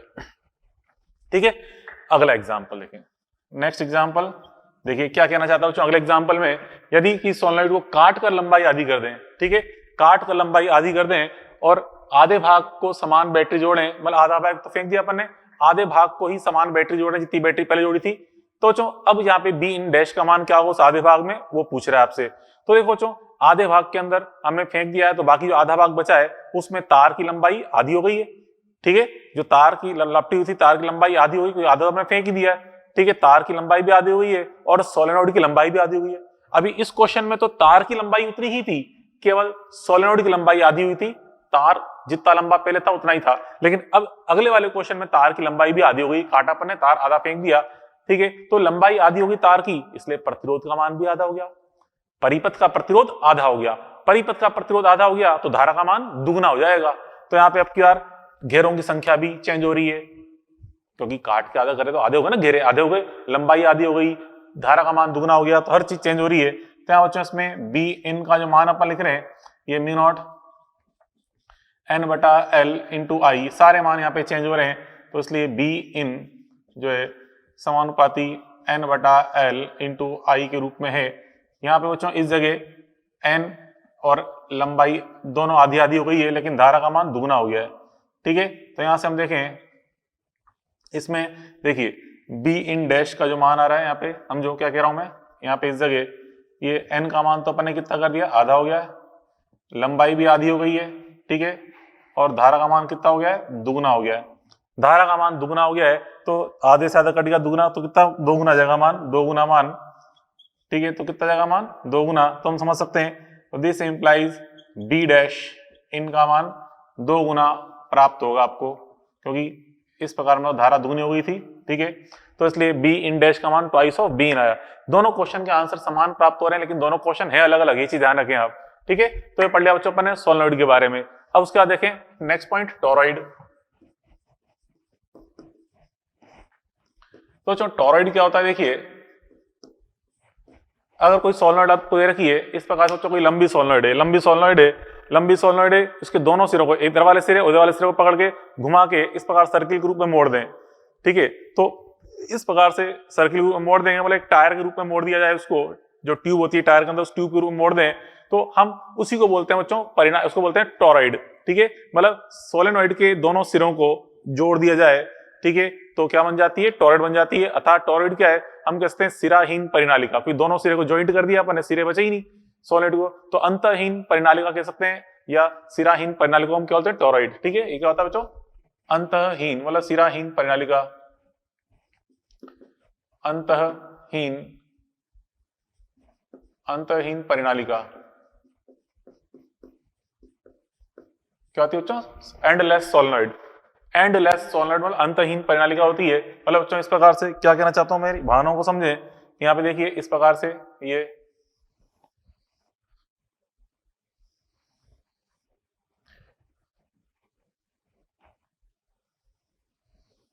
बच्चों यहाँ पे हमने इसको बेंड कर दिया इस प्रकार से। अब यहाँ पे जो ये तार अपन दिखाएं, तार इस प्रकार से तार है, ये तार इस पर लपटा हुआ है ये स्प्रिंग के रूप में, ठीक है। यहाँ बच्चों इसमें धारा आई प्रवेश करके यहाँ से धारा आई निर्गत हो रही है। अब बच्चों इसमें देखिए यहाँ पे ये जो अपन ने टॉरॉइड दिखाई है, इस टॉरॉइड के लिए इसकी जो आंतरिक त्रिज्या है, ये इसकी आंतरिक त्रिज्या को मैंने बोल दिया R1। इसकी जो बाह्य त्रिज्या है, इस बाह्य त्रिज्या बोल दिया मैंने R2। R1 आंतरिक त्रिज्या है और बाह्य त्रिज्या कितनी है इसकी? R2 है, ठीक है। और बच्चों इसकी जो औसत त्रिज्या है, मतलब यहाँ पे इसकी अक्ष अपन के दी है, ये अंदर ये जो इसकी औसत त्रिज्या है इसको हम R बोले, औसत त्रिज्या ये, इसको मैं बोल रहा हूं R। तो औसत त्रिज्या R किसके बराबर होगी? R1 प्लस R2 बटा 2 के ये औसत त्रिज्या होगी। और जो हमने खाली इसको सोलेनॉइड को बैंड किया इस रूप में, तो अंदर जो चुंबकीय क्षेत्र पहले था अभी भी उतना ही रहेगा। मतलब बच्चों यहाँ पे इस स्थान पे इस जगह यहाँ जो चुंबकीय क्षेत्र है, यहाँ चुंबकीय क्षेत्र, चुंबकीय क्षेत्र का मान क्या रहेगा बच्चों? देखिए वही रहेगा बी नॉट बराबर, मतलब बी इन बोल रहा, चलो बी इन कहते हैं, बी इन का मान कितना रहेगा बच्चों? यहाँ पे बी इन का मान वही रहेगा जो पहले था, कितना था? म्यू नॉट एन आई। और जो म्यू नॉट एन आई, तो म्यू नॉट एन, एन का मान क्या होता है? एन बटा एल, घेरों की संख्या बटा लंबाई। लंबाई क्या है यहाँ पे? 2 पाई आर, कि हम देख रहे हैं परिधि के रूप में मुड़ा हुआ है ये, ठीक है, जिसकी औसत त्रिज्या कितनी है? आर है। तो स्मॉल एन को क्या रख दिया अपने? कैपिटल एन बटा लंबाई, लंबाई यहाँ पे 2 पाई आर है, ये रख देंगे, ठीक है। जहां आर क्या बच्चों? औसत त्रिज्या, जहां जो आर है, आर बराबर क्या बच्चों? आर बराबर R1 प्लस R2 बटा 2 के बराबर है औसत त्रिज्या यहाँ पे, ठीक है। तो ये अपन ने क्या पढ़ा बच्चों? टॉरॉइड, टॉरॉइड के अंदर चुंबकीय क्षेत्र इतना होता है। और हाँ बच्चों यहाँ पे चुंबकीय क्षेत्र देखिए, इस स्थान पे चुंबकीय क्षेत्र 0 होगा और यहाँ भी 0 होगा। यहाँ अंदर तो उपस्थित है, परंतु बच्चों यहाँ पे देखिए इस जगह, मतलब जैसे आपको समझाया था मैंने, ये सोलेनॉइड है, इसके बाहर यहाँ भी चुंबकीय क्षेत्र 0 होता है और यहाँ भी चुंबकीय क्षेत्र 0, केवल अंदर चुंबकीय क्षेत्र प्रेजेंट है। मतलब यहाँ पे अगर अपन देखें इस स्थान पे, ठीक है, इस स्थान पे चुंबकीय क्षेत्र क्या है? 0 है, बी आउट बराबर 0, और यहाँ भी बी आउट का मान क्या है बच्चों? 0 है, ठीक है, यहाँ भी बी आउट का मान 0 है, ठीक है। तो यहाँ पे तो आउटसाइड चुंबकीय क्षेत्र 0 है, केवल अंदर अक्ष पे चुंबकीय क्षेत्र उपस्थित होता है। हमारी बात को समझो क्या कह रहा हूं मैं, ठीक है। इस प्रकार से अपन ये टॉरॉइड के बारे में समझ सकते हैं, ठीक है बच्चों। तो यहां तक अपन ने ये क्या पढ़ लिया? ACL के अनुप्रयोग अपन ने सारे पढ़ लिए, ई तक जितने भी सारे अनुप्रयोग थे ये अपन ने पढ़ लिए, बात पहले पढ़ी। और देखो नेक्स्ट पॉइंट अपन समझे यहाँ पे, नेक्स्ट टॉपिक अपन देखने जा रहे हैं यहाँ पे बी वेक्टर में गतिशील आवेश पर चुंबकीय बल। और जब भी कोई आवेश गति करता हुआ चुंबकीय क्षेत्र में प्रवेश करता है तो उस आवेश पर बच्चों एक चुंबकीय बल लगने लगता है। उस चुंबकीय बल का मान क्या होता है, दिशा क्या होती है, ये सारी चीजें अपन यहाँ पे इस टॉपिक के अंदर सीखेंगे, ठीक है। तो बच्चों देखो स्टार्ट करें। जैसे कि बच्चों यहाँ पे देखिए इस तरह से चुंबकीय क्षेत्र है इस दिशा में, दाईं और ये एक चुंबकीय क्षेत्र है बी वेक्टर। इस बी वेक्टर में क्यू पार्टिकल, आवेश क्यू है, थीटा एंगल पे प्रवेश कर रहा है, थीटा एंगल पे वी वेलोसिटी से प्रवेश कर रहा है। तो इस पे जो लगने वाले चुंबकीय बल का जो सूत्र होता है, देखिए बच्चों चुंबकीय बल का सूत्र क्या होता है, यहाँ पे देखें सूत्र, ये सूत्र जो अपन पढ़ते हैं इसके अंदर तो डायरेक्ट याद रखना है, ये होता है F vector equal to Q V vector cross B vector. ये चुंबकीय बल का जो मान है ये होता है सूत्र F vector equal to Q vector cross F vector equal to Q V vector cross B vector होता है मान। तो ऐसा इसका परिमाण अगर अपन देखें तो परिमाण कितना आएगा, परिमाण F बराबर के बच्चों सदिश गुणा हो रहा है, सदिश गुणा में क्या आता है, साइन थीटा आता है, क्या बोलेंगे Q V B sine theta. F equal to आएगा Q V B sine theta के इक्वल आएगा, Q V B sine theta, ठीक है। F का मान Q V साइन थीटा। और बच्चों इसकी अगर अपन दिशा की बात करें तो दिशा हम देख रहे हैं यहाँ पे क्या आ रहा है, V vector cross B vector के अनुदिश। अपन देखें प्लस Q पर F वेक्टर की दिशा वाला धनावेश पर F वेक्टर दिशा क्या है बच्चों, क्या है Q V vector cross B vector की ओर, V vector cross B vector की ओर, ठीक है। किस दिशा में, V vector cross B vector की ओर बल लग रहा है। किस प्रकार से समझे बात को, देखिए बच्चों यहाँ पे हमें बल की दिशा देखनी है v क्रॉस b, हम किसका उपयोग करेंगे? सदिश गुणा का।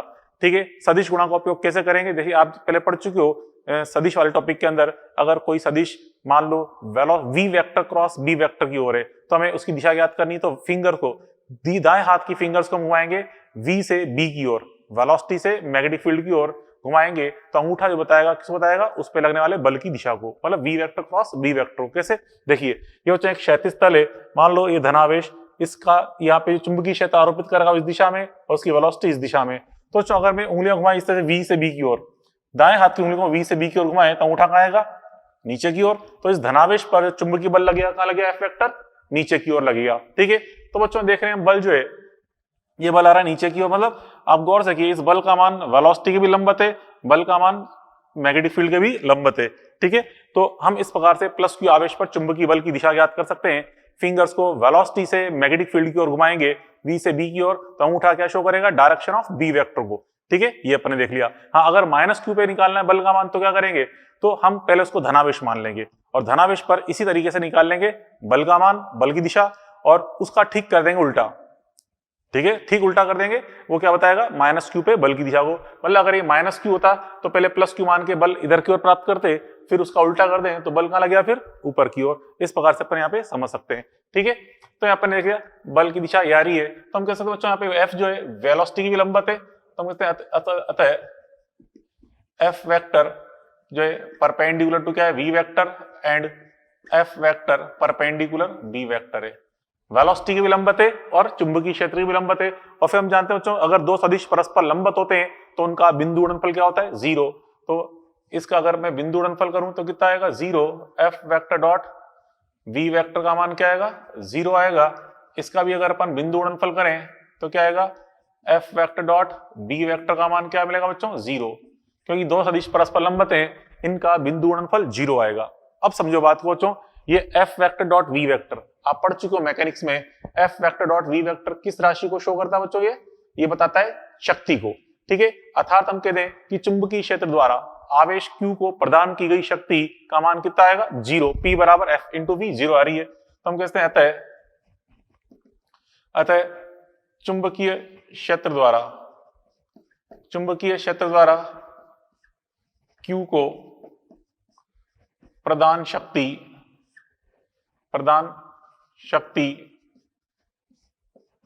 P बराबर F vector dot V vector का मान क्या है बच्चों?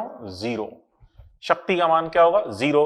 तो यहाँ पे हमने क्या देखा? यहाँ पे प्रदान शक्ति कितनी आ रही है? 0 आ रही है। प्रदान शक्ति का मान 0 आ रहा है। ठीक है, पहली चीज तो अपन ने देख ली है। एक तो खैर ये सूत्र तो इंपॉर्टेंट है ही सही, ये तो अपन ने सूत्र देखा, F का मान ये आ रहा है QVB साइन थीटा। ठीक है, और सदिश के रूप में लिख रहे हैं QV vector cross B vector. ठीक है, शक्ति का मान क्या बच्चों? 0। अब आप जानते हो शक्ति का फॉर्मूला क्या होता है? कार्य बटा समय। ठीक है, शक्ति को लिख दूं मैं कार्य बटा समय।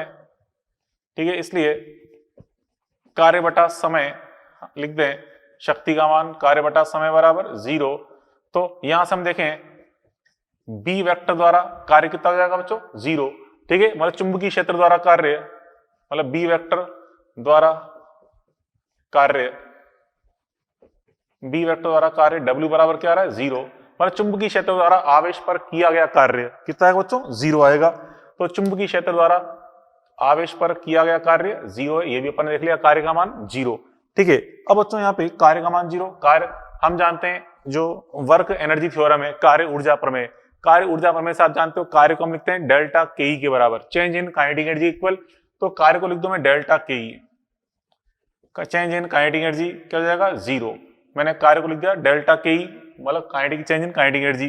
तो जो चेंज इन काइनेटिक एनर्जी 0 है, ठीक है, चेंज इन काइनेटिक एनर्जी 0, क्योंकि कार्य वर्क डन का मान चेंज इन काइनेटिक एनर्जी होता है, और काइनेटिक एनर्जी में परिवर्तन 0 है, इसलिए काइनेटिक एनर्जी क्या होगी? कांस्टेंट। तो हम कहते हैं काइनेटिक एनर्जी या कह दो हाफ एम वी स्क्वायर बराबर क्या आएगा? कांस्टेंट। तो काइनेटिक एनर्जी क्या आ रही है बच्चों? कांस्टेंट आ रही है। काइनेटिक एनर्जी के लिए हाफ एम वी स्क्वायर का मान क्या बच्चों? कांस्टेंट है। ठीक है, इसका मतलब काइनेटिक एनर्जी क्या होती है? हाफ एम वी स्क्वायर, जहां पे वी क्या है? चाल है, तो हम कहते हैं चाल v बराबर क्या होगी? नियत। ठीक है, अतः चाल v बराबर क्या होगी? नियत होगी। चाल v का मान नियत होगा। चाल तो नियत है, परंतु बच्चों हर जगह इसकी दिशा बदलेगी।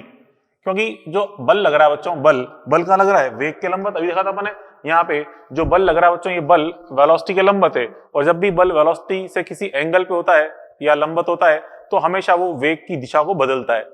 कब नहीं बदलता, अगर बल वेग की दिशा में ही लग रहा है, 0 डिग्री पे लग रहा है तो बल वेग की दिशा को नहीं बदलेगा। लेकिन किसी कोण पर लग रहा है, चाहे 90 डिग्री हो चाहे 30 डिग्री हो, जो भी हो, तो उस केस में बल वेग की दिशा को बदलेगा, तो इसलिए वेग यहाँ पे परिवर्तित होगा। ठीक है, और वेग परिवर्तित होगा तो संवेग भी परिवर्तित होगा। तो हम कहते हैं परंतु वेग v वेक्टर तथा संवेग p वेक्टर बराबर m इंटू वी वेक्टर बराबर क्या होगा बच्चों, ये वेरिएबल होंगे। ठीक है, परिवर्ती है। क्यों है परिवर्ती बच्चों, दिशा के कारण। ठीक है, दिशा के कारण, क्योंकि यहाँ पे दिशा लगातार चेंज होगी, इसलिए यहाँ पे इसके मान क्या होंगे, परिवर्ती। तो हम देख रहे हैं वेग और संवेग के मान क्या आ रहे हैं, परिवर्ती आ रहे हैं। वेग तथा संवेग कैसे आ रहे हैं, परिवर्तित।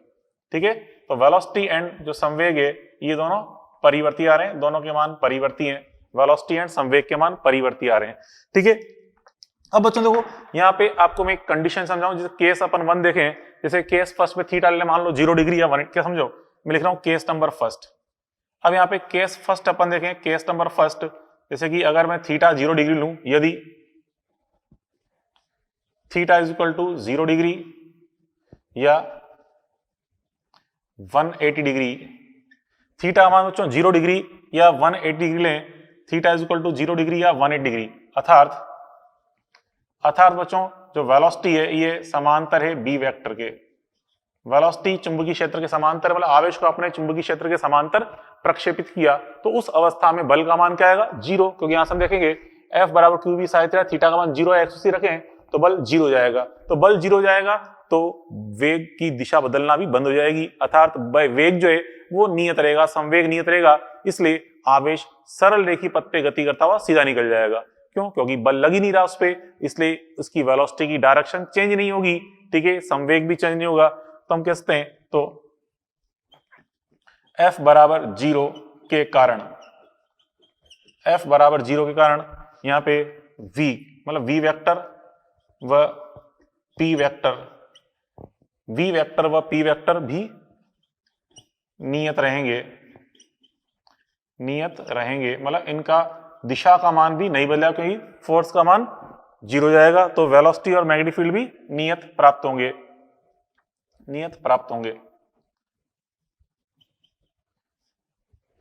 ठीक है, तो क्या था बच्चों, यहाँ पे जनरली तो हम देखें प्राय तो वेलोसिटी और संवेग के मान क्या होते हैं, परिवर्तनशील, लेकिन नियत अवस्था भी प्राप्त हो सकती है। कब, अगर वेलोसिटी चुंबकीय क्षेत्र की दिशा में ही प्रक्षेपित की जाए, मतलब वेलोसिटी चुंबकीय क्षेत्र की दिशा में प्राप्त लगाई जाए, तो उस केस में बल का मान 0 होगा, वेग और संवेग के मान नियत हो जाएंगे। ठीक है, प्राप्त होगी।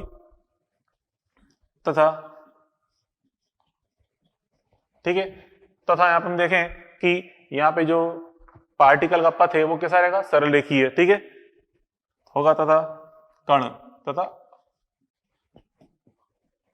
आवेश Q बिना विक्षेपित हुए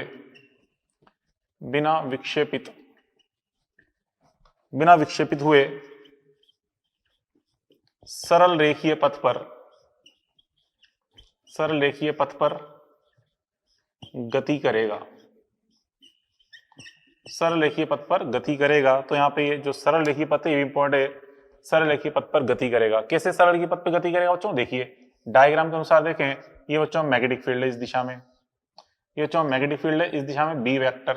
ठीक है, आपने यहाँ पे इस पार्टिकल को, इसमें एक आवेशित कण को, क्यू पार्टिकल बच्चों इस तरह से, ये कोई क्यू पार्टिकल है, ठीक है, कोई क्यू पार्टिकल है, इसको आपने वेलोसिटी चुंबकीय क्षेत्र दिशा में इसको वेग प्रदान किया, इस तरह से वी वेक्टर प्रदान किया, तो क्या होगा, इस पे बल का मान क्या आएगा, 0, इसलिए ये पार्टिकल सीधा स्ट्रेट लाइन पर ही गति करेगा, इस पथ पर ही गति करने लगेगा, इस पथ पे ही, अर्थात सरल रेखीय पथ पे गति करेगा। क्योंकि हम देख रहे हैं यहाँ पे F का मान कितना है बच्चों, 0, यहाँ F बराबर क्या आएगा, 0। ठीक है, चुंबकीय बल का मान 0 आएगा, इसलिए सरल रेखीय पथ पर ही गति करता हुआ आगे जाएगा। बात पल्ले पड़ी, तो ये चेपन देखी। अब इस पे आगे एक नोट के रूप में समझाऊं आपको मैं,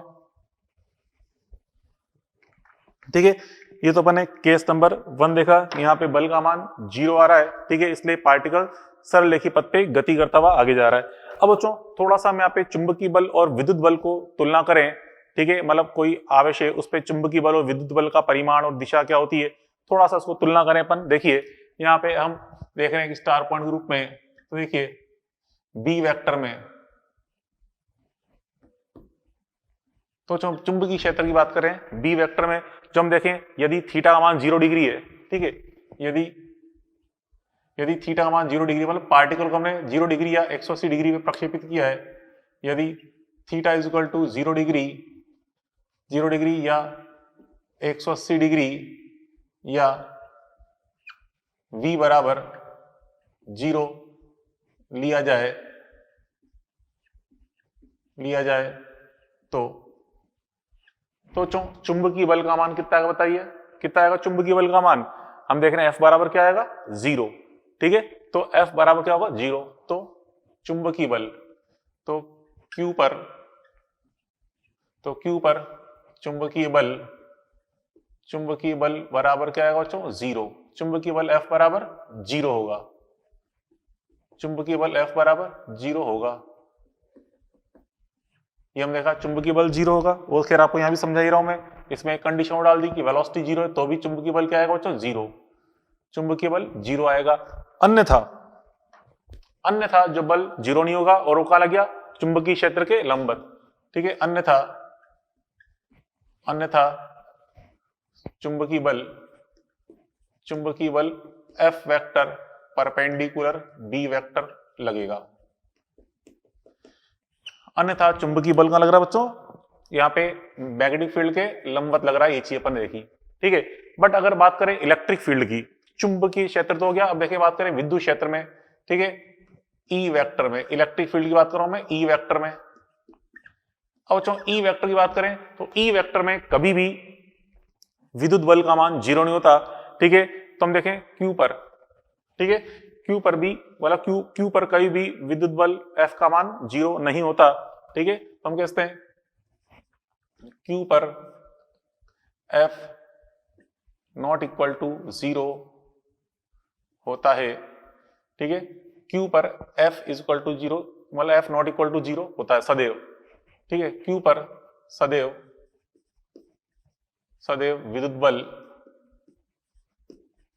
विद्युत बल F जो है क्या होता है बच्चा नॉट इक्वल टू 0, विद्युत बल सदैव नॉट इक्वल टू 0 होता है। ठीक है, कितना होता है बच्चा F बराबर अपन जानते हैं QE लगता है, कितना लगता है F का मान QE, सदैव नॉट इक्वल टू 0 होता है। और ये इसकी दिशा क्या होती है बच्चों F वेक्टर से पैरेलल E वेक्टर। ठीक है, तथा इसकी दिशा मतलब बल की दिशा जो है विद्युत बल की दिशा F vector parallel E vector होती है।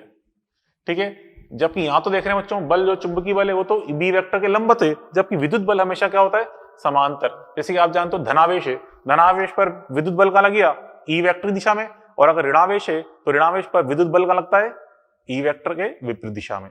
ठीक है, ये चीज अपन देखी यहाँ पे क्लियर। तो ये तो अपन ने पढ़ लिया बच्चों इसके बारे में। ठीक है, ये केस 1 से रिलेटेड कुछ 2-3 चीजें अपन ने सीखी। चलो अब यहाँ पे अपन देखें केस नंबर 3। अब बच्चों केस नंबर 3 अपन देखते हैं। देखिए केस नंबर सॉरी ये फर्स्ट हो गया ना, केस नंबर 2 की बात करें। केस नंबर 2 अब देखें, केस नंबर 2 में बच्चों यहाँ तो केस फर्स्ट में क्या लिया थीटा 0 डिग्री या 180 डिग्री। अब थीटा का बच्चों 90 डिग्री लें, मतलब वेलोसिटी चुंबकीय क्षेत्र के लंबवत रखी जाए, तो हम कहते हैं यदि थीटा बराबर 90 डिग्री या कहते हैं कि अर्थात वेलोसिटी परपेंडिकुलर क्या बच्चों B vector, velocity magnetic field के परपेंडिकुलर है, तो बच्चों उस केस में बल बराबर क्या आएगा QVB। क्यों आएगा देखो रख के देखिए, इसमें यहाँ पे sin 90 का मान 1 होता है, तो F बराबर क्या आएगा QVB, जो कि अधिकतम आएगा क्योंकि sin 90 अधिकतम होता है। ठीक है, तो हम देख रहे हैं F बराबर क्या QVB बराबर मैक्सिमम, इसका मान क्या आएगा अधिकतम, तो F का मान क्या आ रहा है बच्चों QVB जो कि मैक्सिमम आएगा। ठीक है, F का मान हम देख रहे हैं Q बराबर क्या बोल रहा है QVB जो कि मैक्सिमम आ रहा है, बल का मान QVB के बराबर होगा जो कि मैक्सिमम लगेगा बल का मान। ठीक है। अब यहाँ पे इस स्थिति में जो बल है वो वेग के लंबवत लगता है, बल वेग के मतलब खैर 0 और 180 के अलावा हमेशा लंबवत लगता है। तो बच्चों यहाँ पे जो बल है वो वेग के लंबवत है, इसलिए वेग को एक वर्तीय पथ के अनुदिश विक्षेपित करेगा पार्टिकल को, अर्थात जो पार्टिकल है वो वर्ताकार पथ की ओर विक्षेपित होकर गति करने लगेगा। ठीक है, तो हम कह सकते हैं यहाँ जो Q है, Q वृत्तीय पथ के अनुदिश, वृत्तीय पथ के अनुदिश, वृत्तीय पथ के अनुदिश विक्षेपित होगा, विक्षेपित होगा। ठीक है, और इस पर जो बल की दिशा है, ठीक है, तथा प्लस Q पर, तथा प्लस Q पर F वेक्टर की दिशा, F वेक्टर की दिशा निम्नानुसार ज्ञात कर सकते हैं। तो बच्चों यहां पे धनावेश पर जो बल लगेगा उसको ज्ञात करने के दो नियम है। दो नियम है, एक तो है बच्चों दाएं हाथ का हथेली का नियम, दाएं हाथ का हथेली का नियम जिसे हम बोलते हैं चपेट का नियम भी बोलते हैं, चपेट रूल। ठीक है, कैसे बच्चों, कैसे लगाते हैं चपेट रूल? देखिए, अगर आपको धनावेश बल की दिशा दिखानी है तो पहले अपने दाएं हाथ को इस पे ओपन करिए, जैसे किसी को चपेट लगाना है अपन को ऐसे ओपन करें। ठीक है, खुली हुई उंगलियां हमें रखनी है चुंबकीय क्षेत्र की ओर, अंगूठा रखना है वेग की दिशा में। जैसे यहाँ पे इस तरह से ये रखा अपन ने, उंगलियां चुंबकीय क्षेत्र की ओर, अंगूठा वेग की दिशा में। तो जो चपेट की दिशा है मतलब हथेली के लंबवत जो दिशा है वो कहाँ आएगी? बाहर की ओर। अर्थात धनावेश पर जो बल लग गया F vector on plus Q कहाँ लग गया? हथेली के लंबवत बाहर की ओर लगेगा। ठीक है, एक नियम तो हो गया, इसे बोलते हैं चपेट का नियम। दूसरा नियम है लेफ्ट हैंड फ्लेमिंग रूल। ठीक है, बाएं हाथ का फ्लेमिंग का नियम। तो कैसे लगाना है बच्चों? देखिए, यहाँ पे अपने उल्टे हाथ का उपयोग करना है। ठीक है, बाएं हाथ का उपयोग करना है, लेफ्ट हैंड का उपयोग करना है। इनकी जो तीनों फिंगर्स हैं, ठीक है, पहली फिंगर, दूसरी फिंगर और अंगूठे को इस तरह ओपन करना है। ठीक है, तो हम बच्चों इसको इस तरह ओपन करेंगे, ये फर्स्ट फिंगर हो गई, ये सेकंड फिंगर, और ये अंगूठे को इस तरह ओपन करना है एक दूसरे के लंबवत रखते हुए, तीनों परस्पर लंबवत हैं। ठीक है, अब बच्चों कैसे? देखिए, पहली उंगली को हमें लगाना है चुंबकीय क्षेत्र की ओर, चुंबकीय क्षेत्र की ओर रखना है। दूसरी उंगली को रखना है वेग की दिशा में, और अंगूठा जिस दिशा में प्राप्त होगा मतलब ऊपर की ओर, तो क्या दर्शाएगा? धनावेश पर लगने वाले बल की दिशा को। ठीक है, इस प्रकार से अपन लेफ्ट हैंड फ्लेमिंग रूल का उपयोग कर सकते हैं। हाँ, अगर आप पार्टिकल नेगेटिव है, माइनस Q है, तो भी आपको क्या करना है? ये लगाना है। क्या करना है? पहले आप उसको माइनस प्लस Q मान लो। क्या मान लो? प्लस Q, और उससे निकाल लो बल की दिशा। फिर उसका ठीक उल्टी दिशा में आपको क्या प्राप्त हो जाएगा? नेगेटिव आवेश पर बल प्राप्त हो जाएगा। मतलब यही, अगर नेगेटिव आवेश होता तो पहले इसको धनावेश मान के बल की दिशा ये प्राप्त करते, तो नेगेटिव आवेश बल का लगता इधर पीछे की ओर। ठीक है, मतलब उल्टी दिशा में। ऐसे यहाँ पे हम उसको धनावेश मान लेते, बल इधर प्राप्त हो रहा होता, तो ऋणावेश बल का लग गया नीचे की ओर। ऐसे अपन सोच लेंगे। ठीक है, चलो एग्जाम्पल समझाऊं उसमें। देखिए, ये दो एग्जाम्पल इस तरह से अपन ये देखें। यहाँ बच्चों पहला डायग्राम देखें। पहला डायग्राम में क्या है? यहाँ पे ये चुंबकीय क्षेत्र दाईं ओर है, अंगूठा मतलब वेग इस दिशा में, धनावेश को अपन इस दिशा में प्रक्षेपित किया है। तो हमें देखना है बल कितना लगेगा और किस दिशा में लगेगा। तो पहले बच्चों हम देख रहे हैं चपेट के नियम से। उंगलियां रखेंगे चुंबकीय क्षेत्र की ओर, अंगूठा रखो वेग की दिशा में, तो चपेट कहाँ रहा है? अंदर की ओर। तो इस धनावेश पर जो बल लगेगा वो तो कितना लग गया? QVB, क्योंकि हम देख रहे हैं वेग चुंबकीय क्षेत्र के लंबवत है, तो बल का परिमाण तो QVB आएगा, और दिशा क्या आ रही है? अंदर की ओर। ठीक है, तो यहाँ हम देख रहे हैं F बराबर क्या आएगा? QVB, और दिशा क्या आएगी बच्चों? अंदर की ओर आएगी। ठीक है, यह आ जाएगा F का मान, QVB अंदर की ओर आ रहा है बल का मान। ठीक है, तो बच्चों यहाँ पे जो पार्टिकल है अंदर की ओर विक्षेपित हो, कैसे विक्षेपित हो समझना। यहाँ पे बच्चों ये पार्टिकल है ऊपर जा रहा है, लेकिन बल का लग रहा है अंदर की ओर, तो ऊपर जाते जाते धीरे धीरे विक्षेपित होगा इधर ब्लैक बोर्ड की तरफ, मतलब बोर्ड की तरफ, मतलब ऊपर जाएगा इस तरह बोर्ड की तरफ विक्षेपित होगा, इस तरह सर्कुलर पाथ पे विक्षेपित होकर गति करेगा। अब वो 3D ग्रुप में इस डायग्राम में दिखा सकते नहीं है, इसलिए मैंने यहाँ पे पथ को निरूपित नहीं किया मैंने यहाँ पे डायग्राम में। ठीक है, अब बच्चों सेकंड एग्जांपल देखो। सेकंड एग्जांपल बच्चों यहाँ पे सेकंड एग्जांपल में पार्टिकल यहाँ पे हमने चुंबकीय क्षेत्र अंदर की ओर है, इस दिशा में दाईं ओर प्रक्षेपित किया है। तो यहाँ पे चपेट का नियम कैसे लगाएंगे? जो सीधा हाथ है उसको हमें अंदर की ओर खोलना है, उंगलियों को अंदर की ओर रखना है, अंगूठे को वेग की दिशा में, तो चपेट कहाँ आएगा? ऊपर की ओर।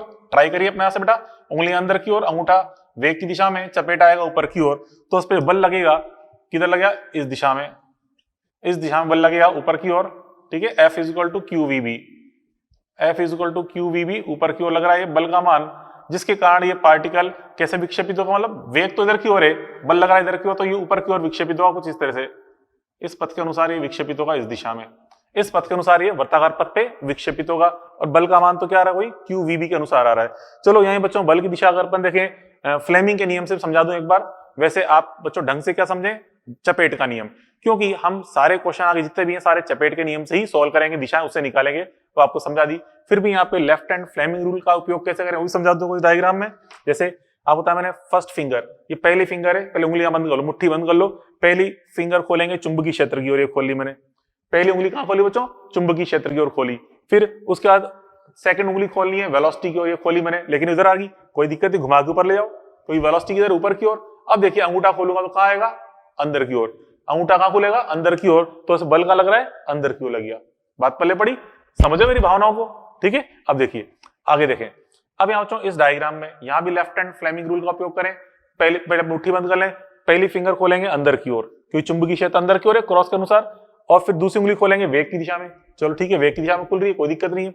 अब अंगूठा जिधर खुलेगा वो बताएगा बल को, अंगूठा कहां खुल रहा है, ऊपर की ओर, तो इस धनावेश बल कहां है, ऊपर की ओर है, तो ये यूं विक्षेपित हुआ ऊपर की ओर। हाँ अगर ये नेगेटिव आवेश होता, माइनस क्यू होता, तो हम पहले धनावेश मानकर बल की दिशा सोच से ऊपर की ओर है, फिर समझ जाते हैं कि नेगेटिव है तो बल नीचे क्यों लग गया, तो पार्टिकल नीचे की तरफ विक्षेपित होता। ठीक है, समझो इस दिशा को, आगे आगे अपन कल सोल्व करेंगे ऐसे क्वेश्चन कई सारे दिशा से रिलेटेड। ठीक है, तो ये अपन देख लिया बच्चों दोनों केस में बल का आगमन। अब यहाँ पे अपन देखें इसमें, यहाँ बच्चों इसमें जो पार्टिकल को हम कह रहे हैं कैसे घूम रहा है, वृत्तीय पथ पे, और हम जानते हैं पार्टिकल वृत्तीय पथ पे अगर घूर्णन कर रहा है, वृत्तीय पथ पे गति कर रहा है, तो वृत्तीय पथ पे गति के लिए एक आवश्यक अभिकेंद्री बल की जरूरत होती है। बिना अभिकेंद्री बल के वृत्तीय गति पॉसिबल ही नहीं है। ठीक है, तो यहाँ पे बच्चों अभिकेंद्री बल की तरह कौन कार्य करता है, ये लगने वाला QVB। तो आवेश पर जो ये चुंबकीय बल QVB लग रहा है वही वृत्तीय पथ के लिए आवश्यक अभिकेंद्री बल की तरह कार्य कर रहा होता है। तो यहां से हम देखें एक स्टार पॉइंट के रूप में अपन देखें यहाँ पे, इसमें हम ये किसी की बात कर रहे हैं, केस नंबर सेकंड की बात कर रहे हैं, केस सेकंड चल रहा है अपना। ठीक है, तो बच्चों हम देखें यहाँ F is equal to QVB, F is equal to QVB जो है ये Q के वृत्तीय पथ के लिए, Q के वृत्तीय गति के लिए, ठीक है, Q की वृत्तीय गति के लिए आवश्यक अभिकेंद्री बल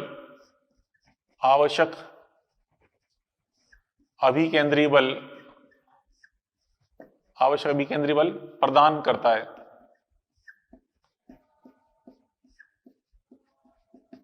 मतलब आवश्यक अभिकेंद्री बल की तरह व्यवहार करता है, कहते हैं आवश्यक अभिकेंद्री बल प्रदान करता है। कैसे बच्चों, देखो यहाँ पे अपन डायग्राम के अनुसार देखें, जैसे कि समझो यहां से हम देखो इस तरह से, यहाँ पे ये यहाँ चाहिए इस तरह से चुंबकीय क्षेत्र है, दिशा इसकी अंदर की ओर है, चुंबकीय क्षेत्र की दिशा पे अंदर की ओर है। ठीक है, यहाँ पे अपन ने किसी पार्टिकल को अंदर प्रक्षेपित किया, ये वर्ताकार पथ पे घूर्णन करने लग गया, इस प्रकार से वृत्तीय पथ पे गति करने लग गया कुछ इस तरह से। देखिए यहाँ समझना बात को, यहाँ पे प्लस Q आवेश है, ठीक है, प्लस Q आवेश है। ठीक है, यहाँ पे इसकी जो वेलोसिटी है, इसकी वेलोसिटी इस दिशा में हमने इसको प्रक्षेपित किया, इस दिशा में हमने इसको V वेग प्रदान किया, V वेक्टर। ठीक है, और ये आगे इस प्रकार से वर्ताकार पथ पे घूर्णन करेगा, और इसके पथ की त्रिज्या जो है, इस पथ की जो त्रिज्या है वो आएगी R। ठीक है, ये पथ की त्रिज्या इसकी R आएगी, R इसके पथ की त्रिज्या है। अब बच्चों इस पे बल लगेगा, किस दिशा में लग गया एक बार उसको भी देख लें। बल के कारण ही घूम रहा है, वैसे तो बल लग किस दिशा में रहा है एक बार समझे दोबारा। चपेट का नियम लगाएं, उंगलियां रखें अंदर की ओर, चुंबकीय क्षेत्र की ओर, अंगूठा रखें वेग की दिशा में, तो चपेट कहां आ रहा है, केंद्र की ओर। अर्थात हम देख रहे हैं यहाँ पे जो QVB लग रहा है बल, ये कहां लग रहा है, केंद्र की ओर, तभी तो इसको बोलते हैं अभिकेंद्री बल की तरह कार्य करेगा ये। ठीक है, तो यहाँ पे क्या लग रहा है, QVB, F is equal to QVB, ये लग रहा है कहां लग रहा है, केंद्र की ओर। ठीक है, F is equal to QV अपन देख रहे हैं कहां है, केंद्र की ओर लग रहा है, यही आवश्यक अभिकेंद्री बल की तरह व्यवहार कर रहा है। तो हम कह सकते हैं यहाँ पे अतः यहाँ पे जो ये QVB है, यही QVB, ये इसको हम अभिकेंद्री बल के बराबर कर दें, मतलब mv² अपॉन r के इक्वल। तो इसलिए बच्चों यहाँ पे v से v कट जाएगा, एक v से एक v कट गया, तो पथ की त्रिज्या, ठीक है, r बराबर क्या जाएगा, mv अपॉन qv। जो पथ की त्रिज्या आई r बराबर mv अपॉन qv, आ गई पथ की त्रिज्या। ठीक है, पथ त्रिज्या आ गई है। जो वृत्तीय पथ की त्रिज्या है ये आपको प्राप्त होगी, वृत्तीय पथ की त्रिज्या। अब बच्चों वृत्तीय पथ की त्रिज्या आ गई, अब हम देख रहे हैं कण लगातार घूम रहा है, तो इसको अपना एक आवर्तकाल पूरा करने में कितना समय लगेगा, क्यों हम देख रहे हैं नियत चाल से घूम रहा है, चाल तो नियत होती है, लिखा अपन ने चाल नियत होती है, तो इस वृत्तीय पथ को पूरा करने में जितना समय लगेगा उसे हम क्या बोलेंगे, आवर्तकाल। ठीक है, तब हम आवर्तकाल निकालें, आवर्तकाल का मान ज्ञात करें, टी का मान। आवर्तकाल कैसे निकालेंगे, डिस्टेंस अपॉन स्पीड से, डिस्टेंस अपॉन स्पीड। तो जो अपने एक चक्कर के दौरान कितनी दूर तय करेगा, 2 पाई आर, ये तो दूरी हो गई, स्पीड कितनी यहाँ पे v है, डिस्टेंस अपॉन स्पीड। ठीक है, अब यहां से अपन देखें इसके अंदर r का मान रख देंगे इसमें, तो 2 पाई r बटा v, तो r का मान रख दो, कितना है बेटा r का मान, यहाँ पे r का मान हमें यहाँ प्राप्त किया था mv upon QB, mv upon QB, तो यहाँ से v से v कट जाएगा, तो क्या आ गया ये 2 पाई m अपॉन क्यूबी, ये आ गया रिजल्ट। ठीक है, तो जो हम देख रहे हैं यहाँ पे इसके सूत्र में ना तो v आ रहा है और ना ही r आ रहा है, तो हम कहते हैं not depend on v, r, momentum, kinetic energy, किसी पर भी निर्भर नहीं कर रहा आवर्तकाल का मान। तो रिजल्ट हम ये लिखते हैं एक रिजल्ट के रूप में, क्या आ जाएगा रिजल्ट, अतः निश्चित बी वेक्टर में निश्चित कण का, ठीक है, निश्चित आवेश का, ठीक है, निश्चित आवेश का आवर्तकाल भी निश्चित होता है, का टी बराबर निश्चित होता है। ठीक है, कण बोल लो, चलो एक ही बात है, निश्चित कण का टी बराबर निश्चित होता है। ठीक है, ये चीज अपन देखिए, मतलब किसी भी राशि पे डिपेंड नहीं करता, ना तो वेग पे डिपेंड कर रहा है, ना ही त्रिज्या पे, ना ही संवेग पे। ठीक है, ये चीज अपन देखिए बच्चों, तो ये सारी चीजें आप नोट कर लो। ये अपन ने देखा आज के लिए, खैर चलो इतना वो थे, इसमें अपन ने कई सारी बेसिक चीजें सीखी। ठीक है, इसी को केस थर्ड को अपन कल और सोल्व करेंगे, इसमें कई सारे कल अपन न्यूमेरिकल भी डिस्कस करेंगे। ठीक है, चलो कल मिलते हैं, ओके, गुड बाय।